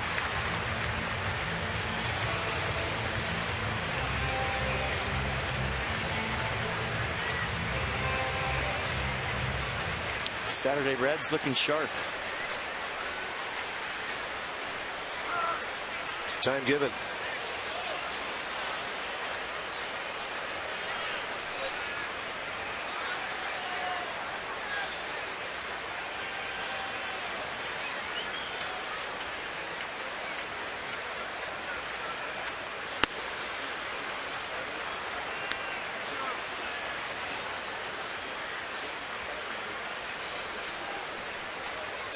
Five strikeouts, 1 walk, a hit batter.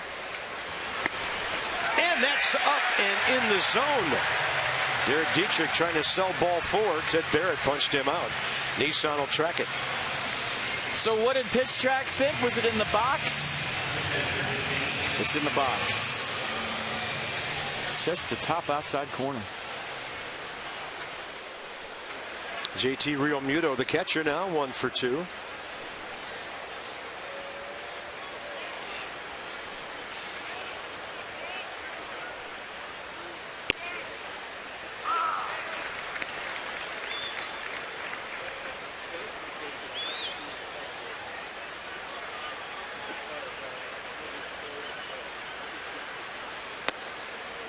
Pretty good pitch right there. I think Jordan wanted that.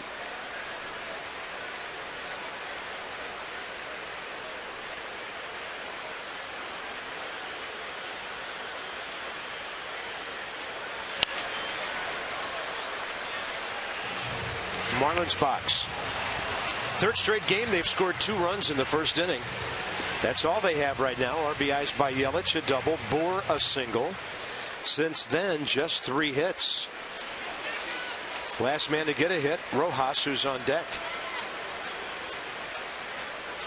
1-2 from Zimmerman. Try to catch the ceiling of that strike zone again.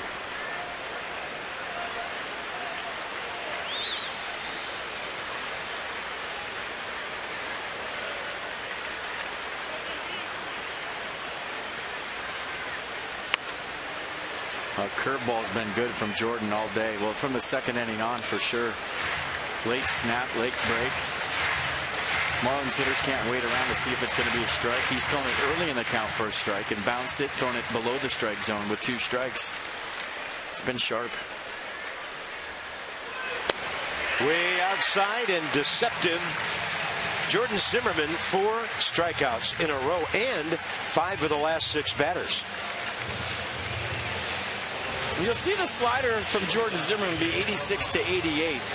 Today, a few times it's been 90, and this one right here, the extra slider at 90 miles an hour, and JT Realmuto just runs out of bat.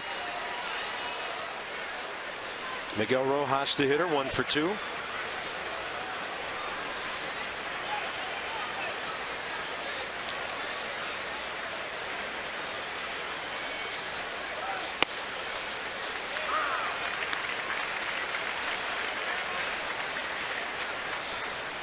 Phone just rang in the Nats bullpen. Jordan Zimmerman at 93.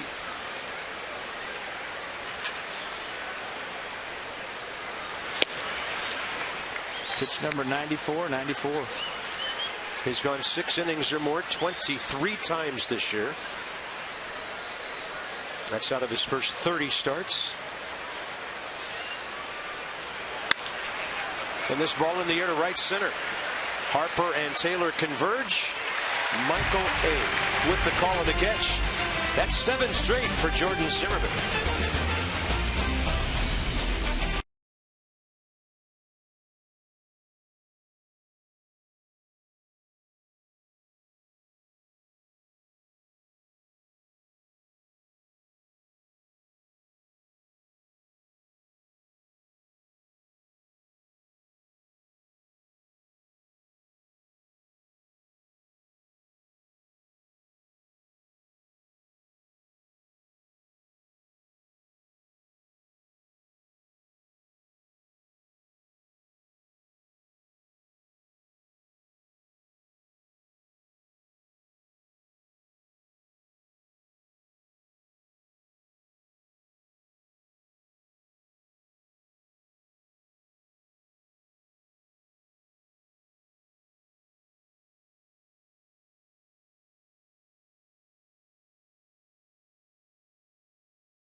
Benz of Alexandria. 3-2 Nationals. We head to the bottom of the 6th inning. Yunel Escobar, career high 159th hit. Tyler Moore, solo shot in the 5th, his 5th home run of the year. And Jordan Zimmermann has been nice. 7 strikeouts, 1 walk, 6 innings. Giving up a couple of runs and stands to win this one. And we'll see if he comes out for the 7th. 95 pitches, 63 strikes for Jordan. Ramos, Moore, and we'll see what happens when the Nats get down to the number 9 spot.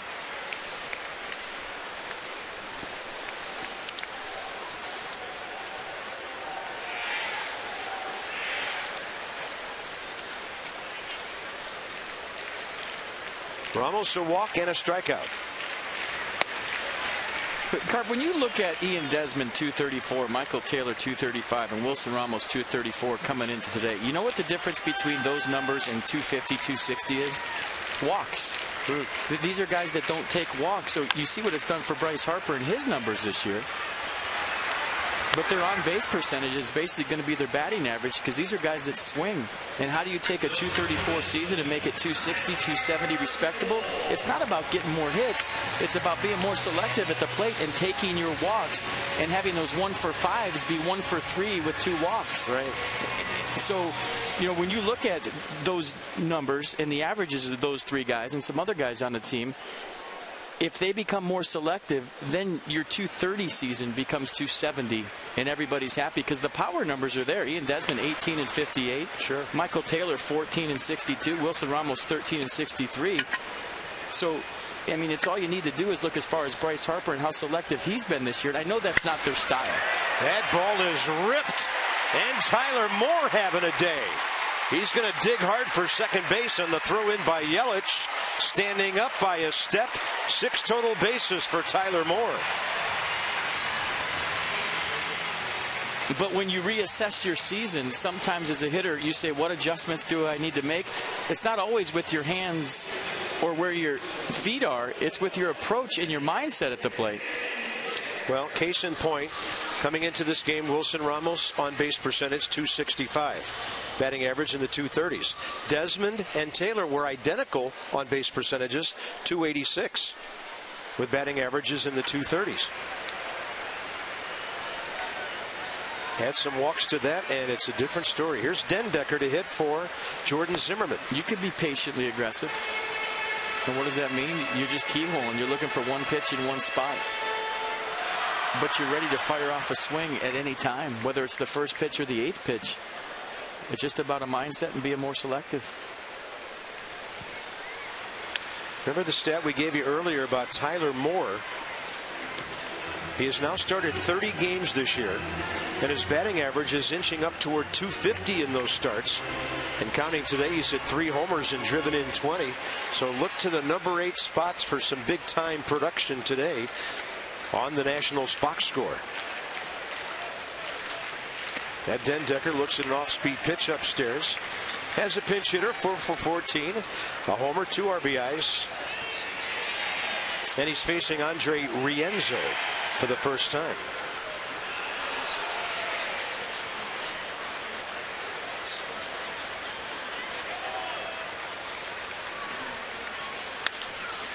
Ball pulled to the right side. Justin Bour takes care of that. 2 outs, Moore to third. Lengthy ball game. Lots going on here. Nearing the 2-hour mark here in the 6th inning as we get into the 7 o'clock hour. BC, FP, DK.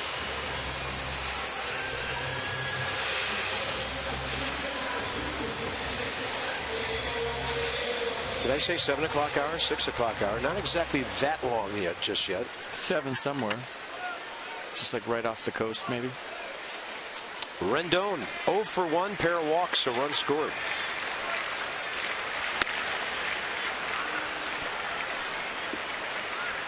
So Jordan Zimmerman, 7 strikeouts, 1 walk, 6 hits, 2 innings, actually 2 runs in 6 innings, 95 pitches, 63 strikes. Ball to right, and Ichiro comes in to get it. But at bat by Anthony Rendon. Nats 3, Marlins 2.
Off speed, and the slider curveball combination was deadly. You see the slider to D. Gordon, the curveball to Ichiro really breaks him down. Another curveball right there to Justin Bour.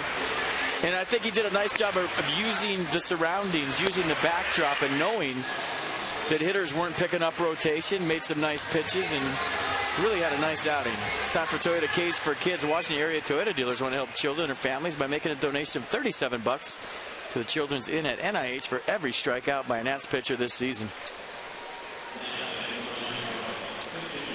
3-2 Nats, number 9 spot due up for the Marlins. And nearly every day Felipe is in there. A lot of work lately in the 7th inning or so. Slinging left-hander, fastball mid to upper 90s, slider to go with it. 43rd appearance for the young left-hander, and opponents hitting .218. Cole Gillespie is 0 for 1 career against him. 1 for 8 as a Marlins pinch hitter. Strike 1, 7th inning underway.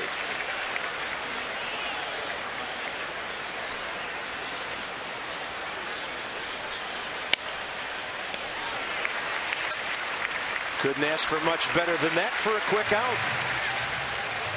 Top of the order now. Lefties Gordon and Ichiro.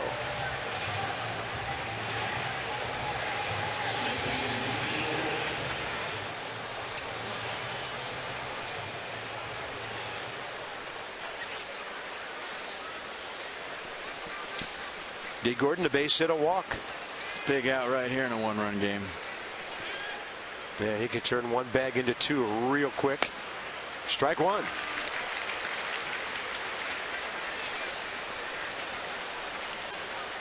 Escobar on the grass at third. Tyler Moore not that far beyond the baseline between first and second. D. Gordon actually hits better against left-handers than he does righties. .354 average against lefties this year. Second best in the league. 52 for 147.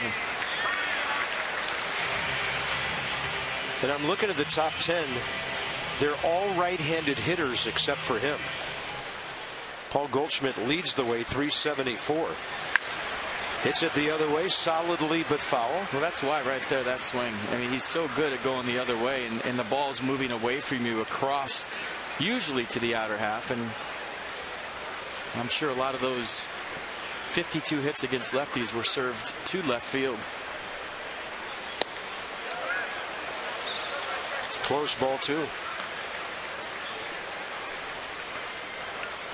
Some sun on the batter's eye out there. Field in the shade, except for 1 sliver in right center. And a 2-2. The AB from Mercedes-Benz. And that breaking ball stays inside. Full count. Huge pitch coming.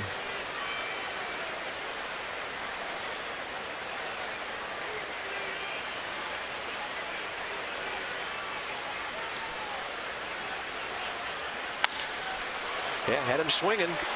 Fly ball, Michael A. Taylor. Big out. Second out. 7th inning. Next up, Ichiro. And D. Gordon, by the way, now 0 for 4 career against Felipe Rivero. And if Felipe sticks around long enough in the big leagues and Gordon stays in this division, they will see each other a lot in the late innings next year and beyond. And that's Kyle Bearclaw throwing for Miami with Escobar, Harper, and Worth coming up. Ichiro 0 for 3 against Rivero.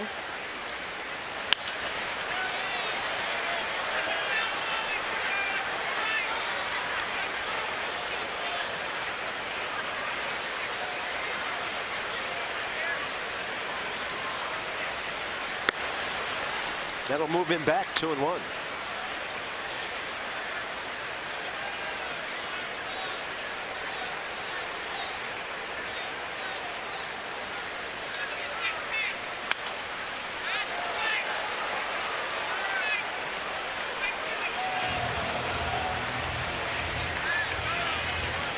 Ichiro just 1 for 10 against the Nats in the 3rd game of this series now.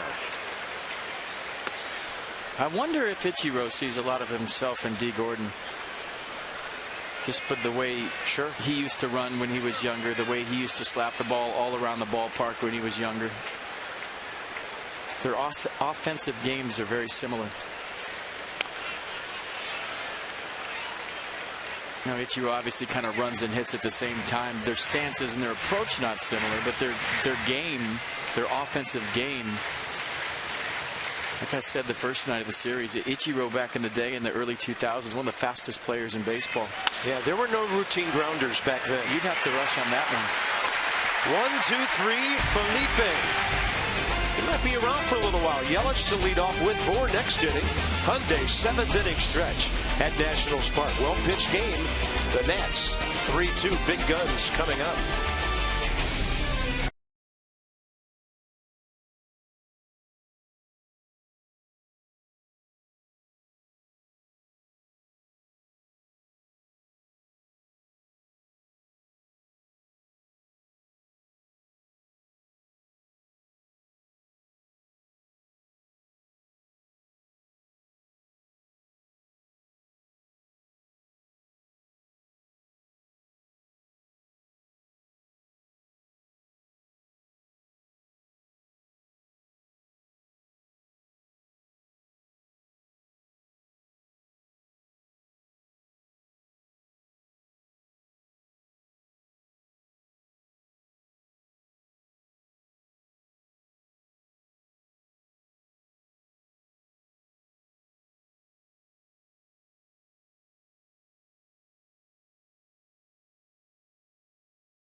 Washington Nationals and may not be reproduced or retransmitted in any form.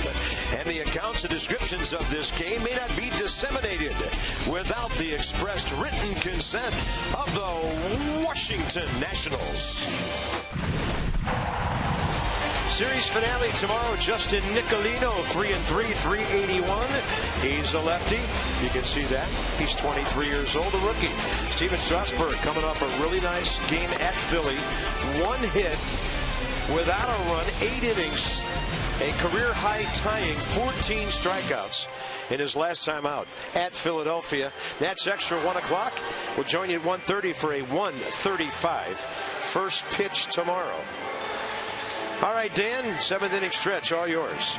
Thank you, Bob. Yunel Escobar set to lead off for the Nats here in the bottom of the 7th. And as we mentioned earlier, Escobar set a career high for hits in a season today, 159 hits for the Nationals infielder. Now let's compare his numbers this year to what he put up last year. The Nationals knew what they were getting in Escobar this year, a solid veteran infielder who could help them out maybe at a number of different spots. They probably didn't know that Escobar would give them this much production from an offensive standpoint. You see his average coming into today, 60 points higher than last year, that on-base percentage 50 points higher, and that OPS close to 100 points above what it was last season. Matt Williams said earlier today, not only has Escobar provided production, he's done it at any spot in the order that Matt Williams has slotted him. That gives Matt Williams a lot of versatility, a lot of flexibility with how he wants to structure his lineup. Escobar's hit leadoff, he's gotten the job done. He's hit all the way down to 6th in the order and still been effective there as well. You know, Escobar probably outperforming what the Nationals expected they'd get from an offensive standpoint this year. Well, why not 160? He'll lead off. Harper and Worth to follow. Bottom of the 7th, Kyle Berklaw will take over here for the Marlins. 26-year-old right-hander. And the Nats have seen a good dose of him lately out of that bullpen. He's been impressive. The fastball 96, slider 83. Occasional changeup, but the fastball command in the upper 90s at times with a pretty good slider.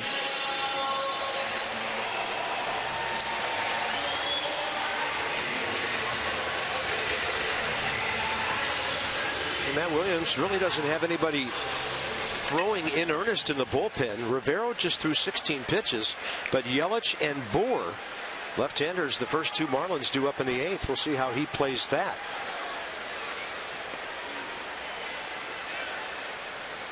Yunel Escobar 1 for 2, a single in the 1st, a walk in the 5th.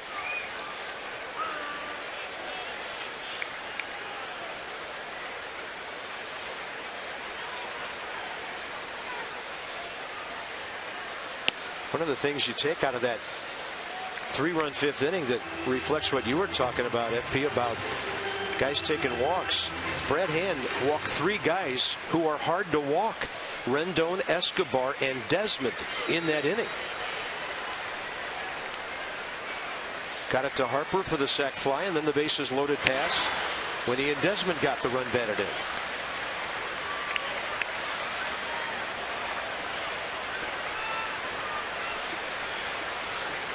Escobar 1 for 1 against Kyle Bearclaw.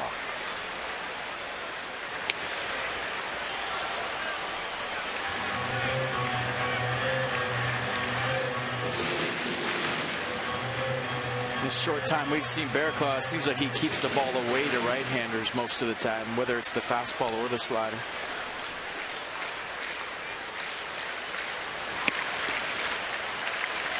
Full count.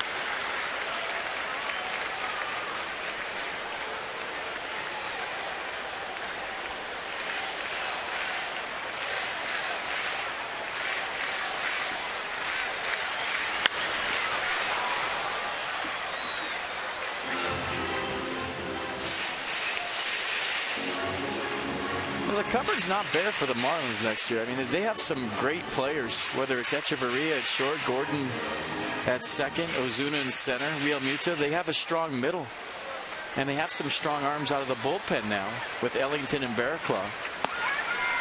So whoever takes over this ball club next year, whether it's Dan Jennings and he keeps managing or they go out and hire somebody else, I mean, you get a compliment to Jose Fernandez, a strong number 2. And maybe you have a number 3 in Henderson Alvarez already if he's healthy. A piece here, a piece there. Totally agree. This is going to be a good ball club. There's some real talent on this team, and many picked them to be in the playoffs this year. It didn't work out. All kinds of things went south for them. But not the worst ball club in the world to take over if you're looking to manage a team next year. And if they put the right guy in the dugout, and I thought they had the right guy when the season started, Mike Redmond, and just give him a chance. So you're FP Santangelo, major league coach, looking for a managerial job, and you get contacted by the Marlins. How long of a contract do you ask for? I just say I'm fine where I'm at. I like putting makeup on every day. Thanks. Well, I don't mean you. I mean anybody out there who's, I mean, when you deal with the Marlins and they're looking for a good manager. I see what you're saying. How hard do you negotiate the terms of your deal? Because Mike Redmond got bounced so early in his tenure. Well, they're still paying like 5 managers, so I mean, I don't know. It's crazy. No, I didn't mean we want you to go down there and manage. Anybody who gets contacted by the Marlins, it's got to be in the back of your mind. How long can this gig go? Right. Well, I mean, that's any manager, but even more so if you're going to manage for Jeffrey Loria. He likes to fire people. I mean, that's just the facts. It's not an opinion. It's a fact. Bearclaw has never faced Bryce Harper.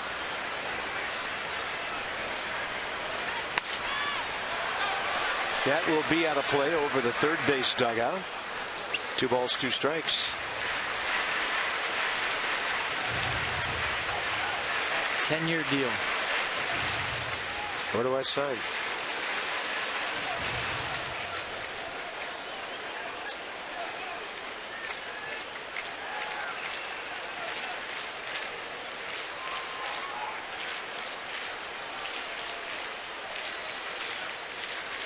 Two-two pitch with a runner aboard.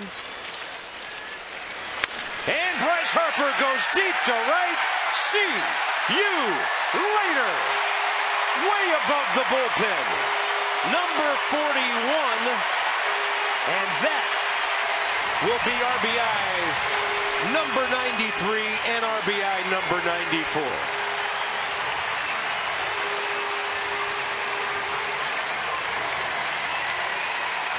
That's why right-handers don't, as a rule, pitch to him in the late innings.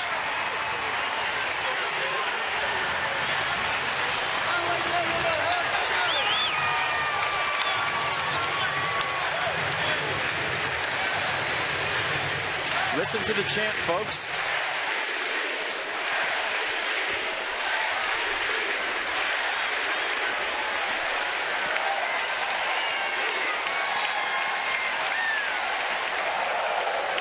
Walk and a blast. And 100 getting closer. As soon as that touched its bat, just missed. Good take. As soon as it touched his bat, you knew that was number 41. Watch Bryce Harper stay through the slider. Crushed it. And you saw the reaction from Barraclough. Watch Bryce shoot it down. Boom, 41. And that's the loudest we've heard the MVP chant here at Nats Park. That was everybody in the ballpark in unison wanting a curtain call from Bryce Harper, who has to be the National League MVP. Come on. It's a no-brainer. Right now, JT Realmuto having a hard time handling Kyle Barraclough. And 5 stakes away from 100.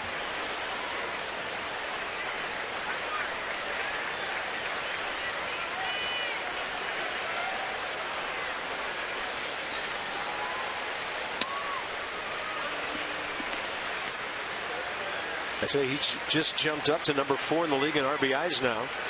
Matt Kemp has 97, Goldschmidt 100, Arenado 112. So, I mean, Triple Crown realistic at this point? Yeah, the RBI is going to be the one place where he has to make up room. Cool yourself off, Bryce. You're on fire.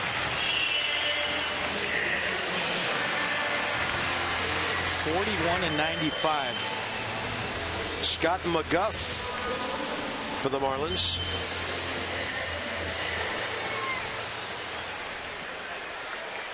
$14 more games after this one.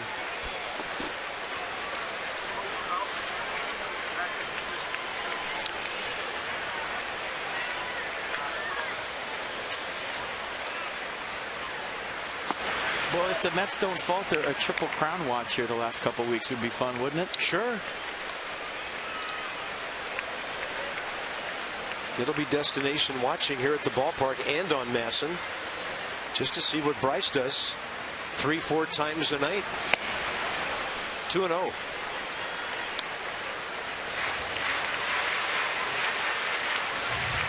I think the weather staying warm is key to Bryce Harper getting to 50 home runs too. Not that he can't hit it through 60-degree weather, but it just makes it a lot easier when it's in the 80s. And a mile-high pop-up out to center for Ozuna.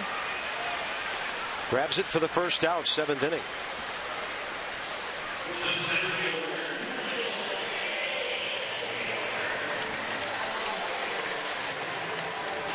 Here's Michael A. Taylor, 1 for 3, base hit back in the second.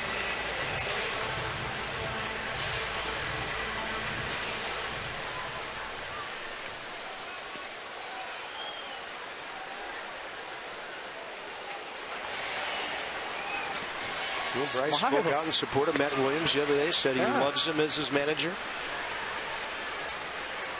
Talks to him about hitting. Hug from the hitting coach, sure. If I was Rick Hsu, I'd just follow Bryce around the dugout the whole time. Yep, taught him everything I know.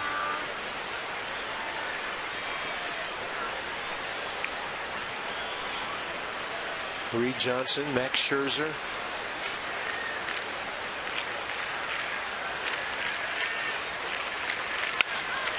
Taylor trying to pull that outside pitch. 6-4 and safe at first.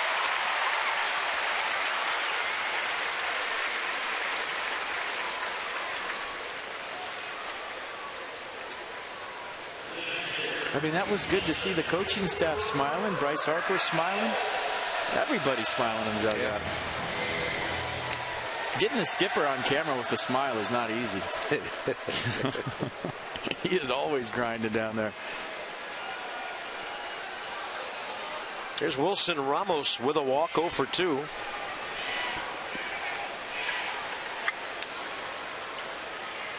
And Ramos 0 for 2 career against Kyle Barraclough.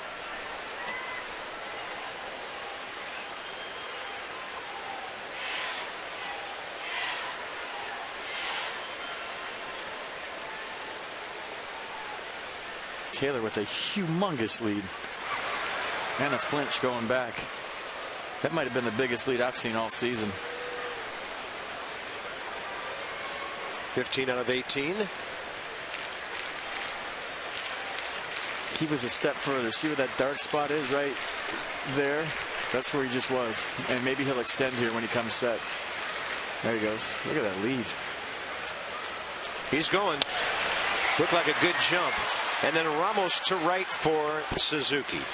Big inning for Bryce Harper and the Nats. An Escobar walk. A Harper no doubter on a breaking ball. Leveled off, hit it upstairs. 3 RBIs today. 95 with 41 bombs.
Bryce Harper has done it again.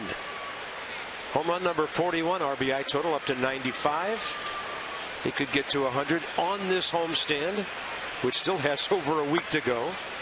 And we're going to the top of the 8th inning. Yelich, Bohr, and Ozuna. Another lefty for the Nats. Sammy Solis gets this call. Yelich 1 for 1 with an RBI against him. 2-0.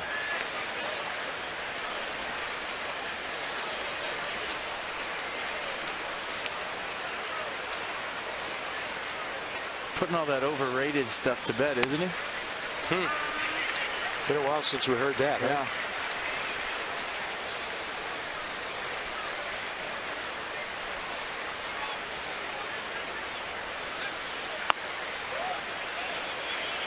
People ask me about my job all the time, and the first thing I say is I get to see Bryce Harper play every day. And that doesn't stink.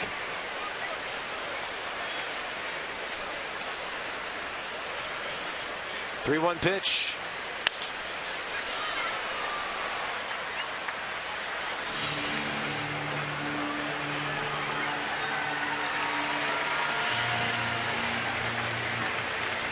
I mean, he could have stole a few more bases this year. He's only got 6. Yeah. Maybe he's overrated base stealer. He's still got a chance for the 40-10 club. 3-2 pitch. Up the middle, that's going to get through. Christian Yelich, 6 hits in this series. Second today. With a signed, game-worn jersey right off the back of Bob Carpenter and Nats players, visit the Centerfield Plaza at Nats Park now to purchase your $5 jersey off their backs raffle ticket. All proceeds benefit the Washington Nationals Dream Foundation. That's Sunday, September 27th, and you can see who smells the worst of the Nats players. And you'll be happy to take it to the dry cleaner. Here's Justin Bohr. He's 1 for 2. You get that one. Against Solis with an RBI. You get Bryce Harper's jersey out. Imagine that's worth a few bucks. Blake Trinan for Ozuna. Right-handed batter on deck with Pop.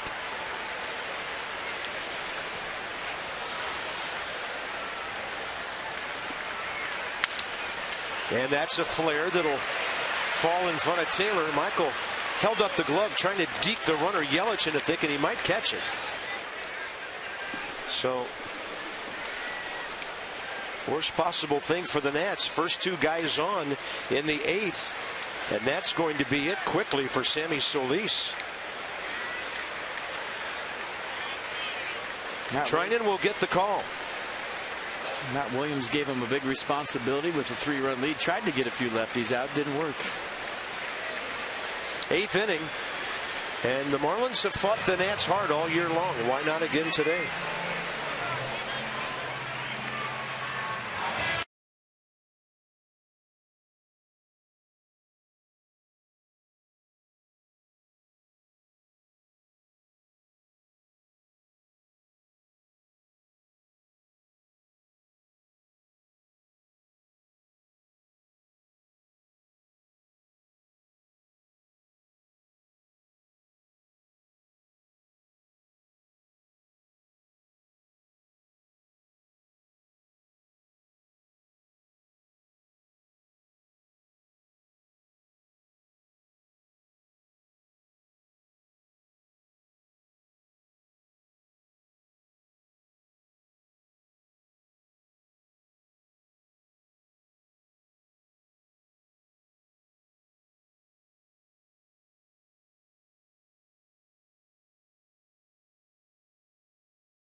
Land Rover, above and beyond.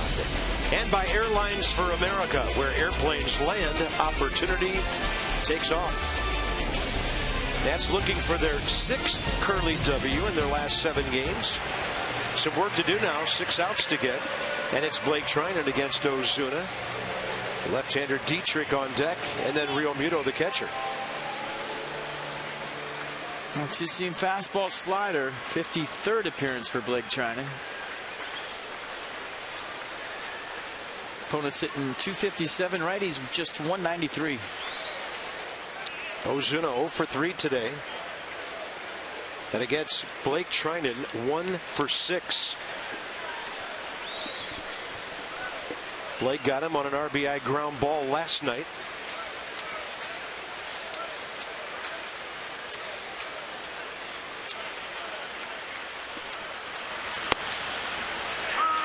But when he gets that 88 going from one side to the other, it's tough.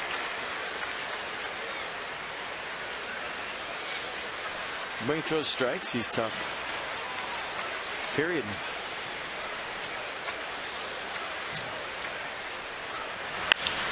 To the left side, Escobar. Now to the right side, Rendon around the horn with a 5-4-3. That was huge.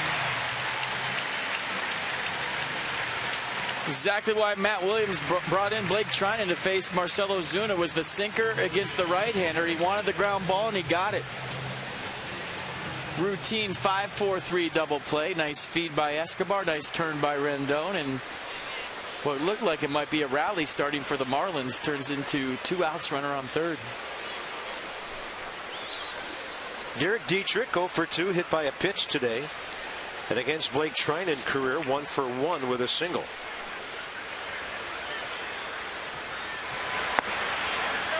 He went. Didn't even need the appeal. Ted Barrett, the home plate umpire, called strike 1.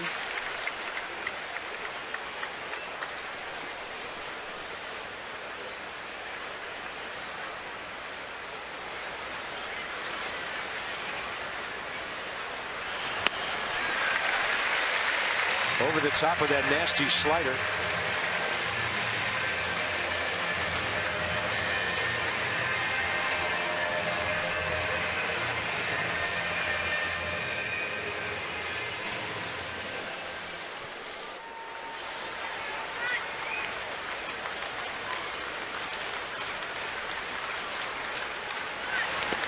bounces one, and Wilson Ramos keeps it in front.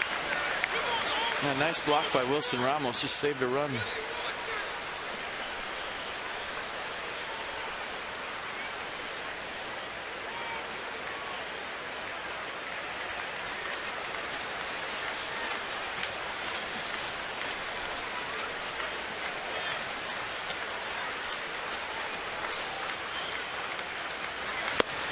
Late swing and a miss, and a great quick 3 outs for Blake Trinan.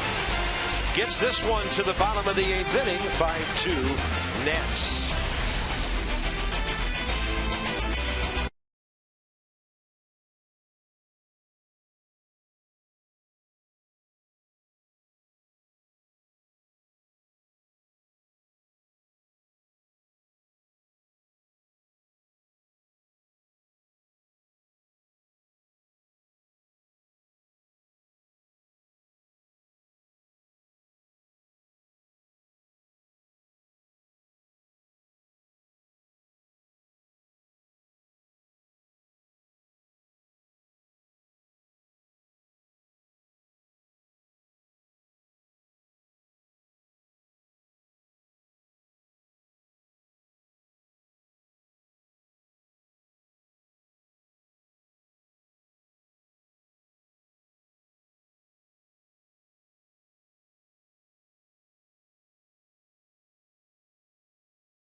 Earlier in the game, it's Miller time, brought to you by Miller Lite. Let's go back to the 5th inning.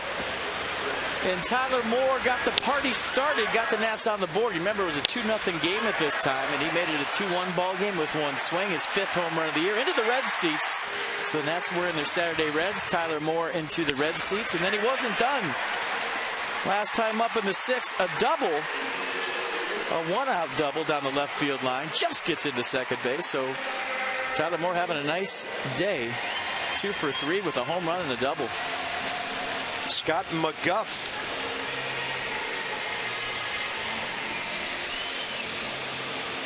Fifth big league game. Marlins taking a long look at some of their young arms they brought up to the big leagues this month. McGuff, part of the Hanley Ramirez deal 3+ years ago, had Tommy John surgery and did not pitch last year. Clint Robinson for the pitcher next. Blake Trinan, a great quick ending to that 8th inning.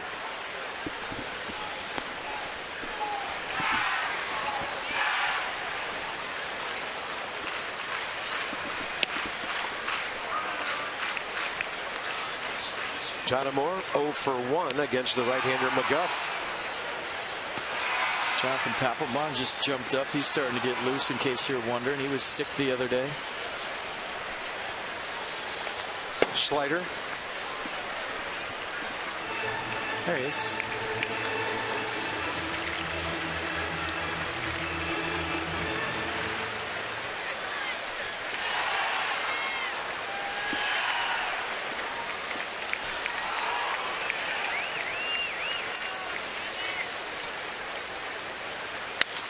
And Tyler Moore reaches out and hits one pretty deep to left center. Up against the wall, Ozuna. And Tyler Moore just enough off the sweet spot to keep it in the ballpark. The 2015 10-year anniversary season concludes with a buy one, get one ticket offer for fans who attend Nats inaugural season games in 2005. To redeem, fans must present a photo of themselves at a 2005 Nationals inaugural season game, or a photo or hard copy of a 2005 inaugural season ticket to the Nationals Park box office. So if you have a selfie laying around from 10 years ago, before there were selfies, looks like you can get a ticket for free. Or a picture of you holding that day's Washington Post or Times. Maybe a Polaroid. Clint Robinson. He's had a good series. 2 hits, a homer, 3 walks. Facing McGuff for the first time. It's all kinds of fun promotions going on. You hit a tater like Clint Robinson did last night, you get free season tickets. And a check swing handled by the pitcher. 2 outs. Top of the order, Anthony Rendon. Byron Kerr is with Ray Knight today. Johnny Holiday handling Terps football. And it's our Nets Extra Postgame Show presented by Who But W.B. Mason.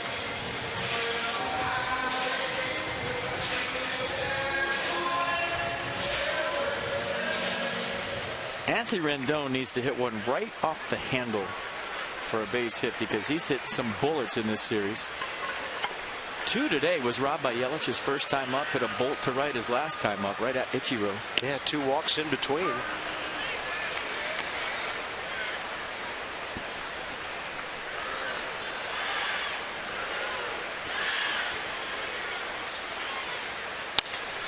That's off the end of the bat. Coming in for it, D. Gordon. This one right to the 9th inning. The Marlins will have 7, 8, 9 due up. The Nats will have Papelbon due up.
Time battle against Brad Hand in a 2-1 ball game. Flipped the sac fly out there, made it a 2-2 game. That was RBI number 93 for Bryce, and then his 41st home run in the 7th made it a 5-2 game.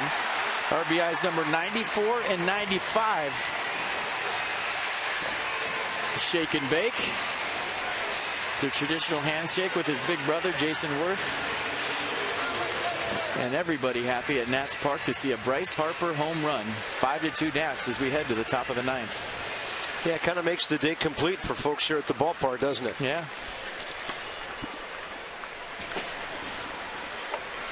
Seeking his 7th save as an ad, Jonathan Papelbon.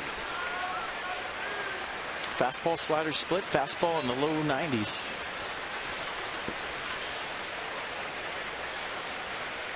JT Realmuto, leadoff man, 1 for 3 against the Nats closer with a home run and a big hack.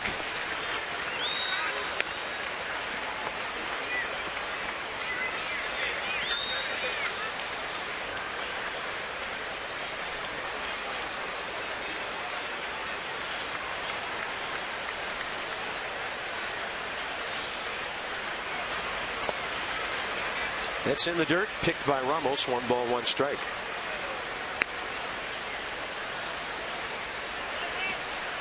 Nationals trying to win their 77th game, gain a game on the Mets and be 7 back, and try to make it 6 out of 7.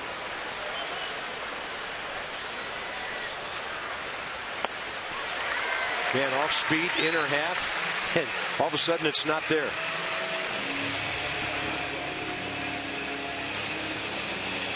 So yeah, Jonathan was sick on Thursday. He wasn't.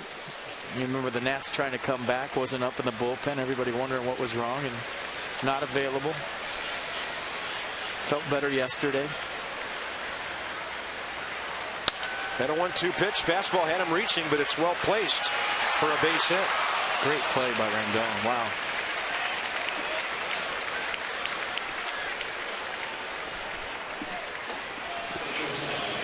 Next up will be Miguel Rojas, who hit the leadoff double against Papelbon in the 9th inning last night.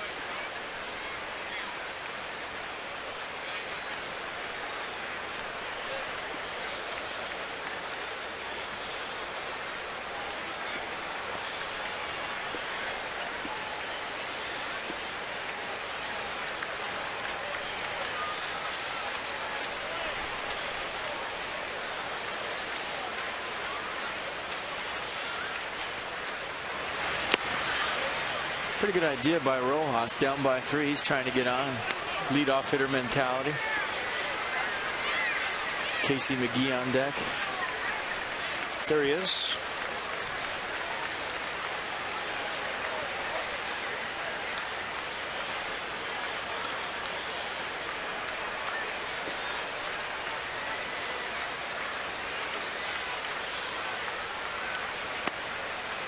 Two and 0.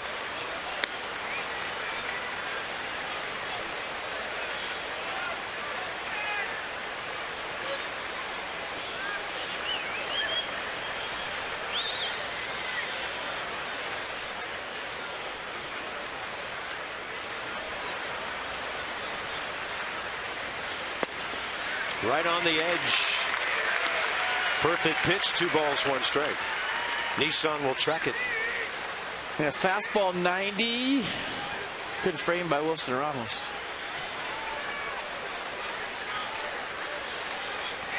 First fastball was 88.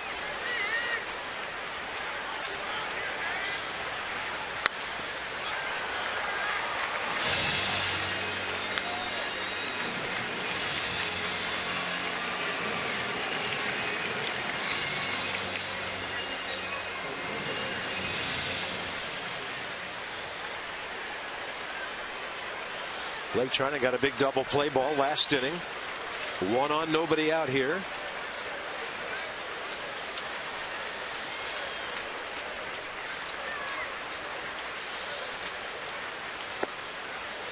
Three and 2. Big pitch coming, looking for a ground ball.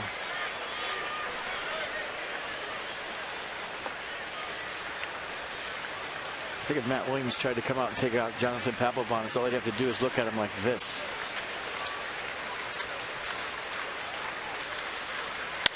Up the middle.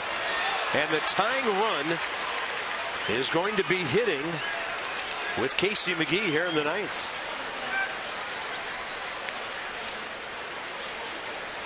Rojas 2 for 2 against Papelbon in this series. You're wondering how Papelbon is feeling. You see him right there, just kind of off the mound, trying to regroup. And the fastball that's usually 91 to 93 is a little bit slower today, 88 to 91. Maybe this is one of those where he has to rely on all of his knowledge and experience versus stuff. Casey McGee 1 for 4 career against him.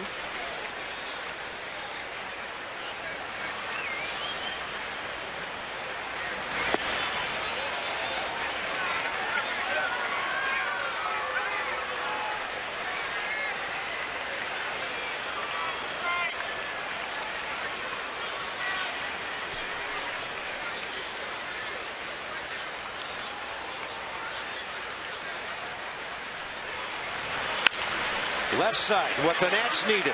Escobar, Rendon, and a big-time job by Rojas of preventing the double play. But a big out. No, it's a great slide by Miguel Rojas. That's how you play the game. Maybe get some high fives on the end of the Marlins bench as he goes back in there, keeping this one alive. And the chopper, good feed by Yunel Escobar, but Rojas with a clean slide. And Anthony Rendon doing a nice job of getting out of the way. And that's middle infielder against middle infielder. Some sun in Bryce Harper's vision out there. I don't see anything coming through. Obviously he does. Yeah, there's a little sliver, I think, between the decks coming in from third base. Up the middle, off the bat of D. Gordon. They couldn't double him up to end the game, could they? How about that? Ian Desmond takes care of business at second base. And the Nats hold on to win it. They've gained at least a split in the series. Well, that's what I'm talking about. Maybe not the stuff that Papelbon's used to have, and he pitched last night. He pitches today, but he gets the job done with a big save. A nice 5-2 win, and Bryce Harper with home run number 41. Another good ball game.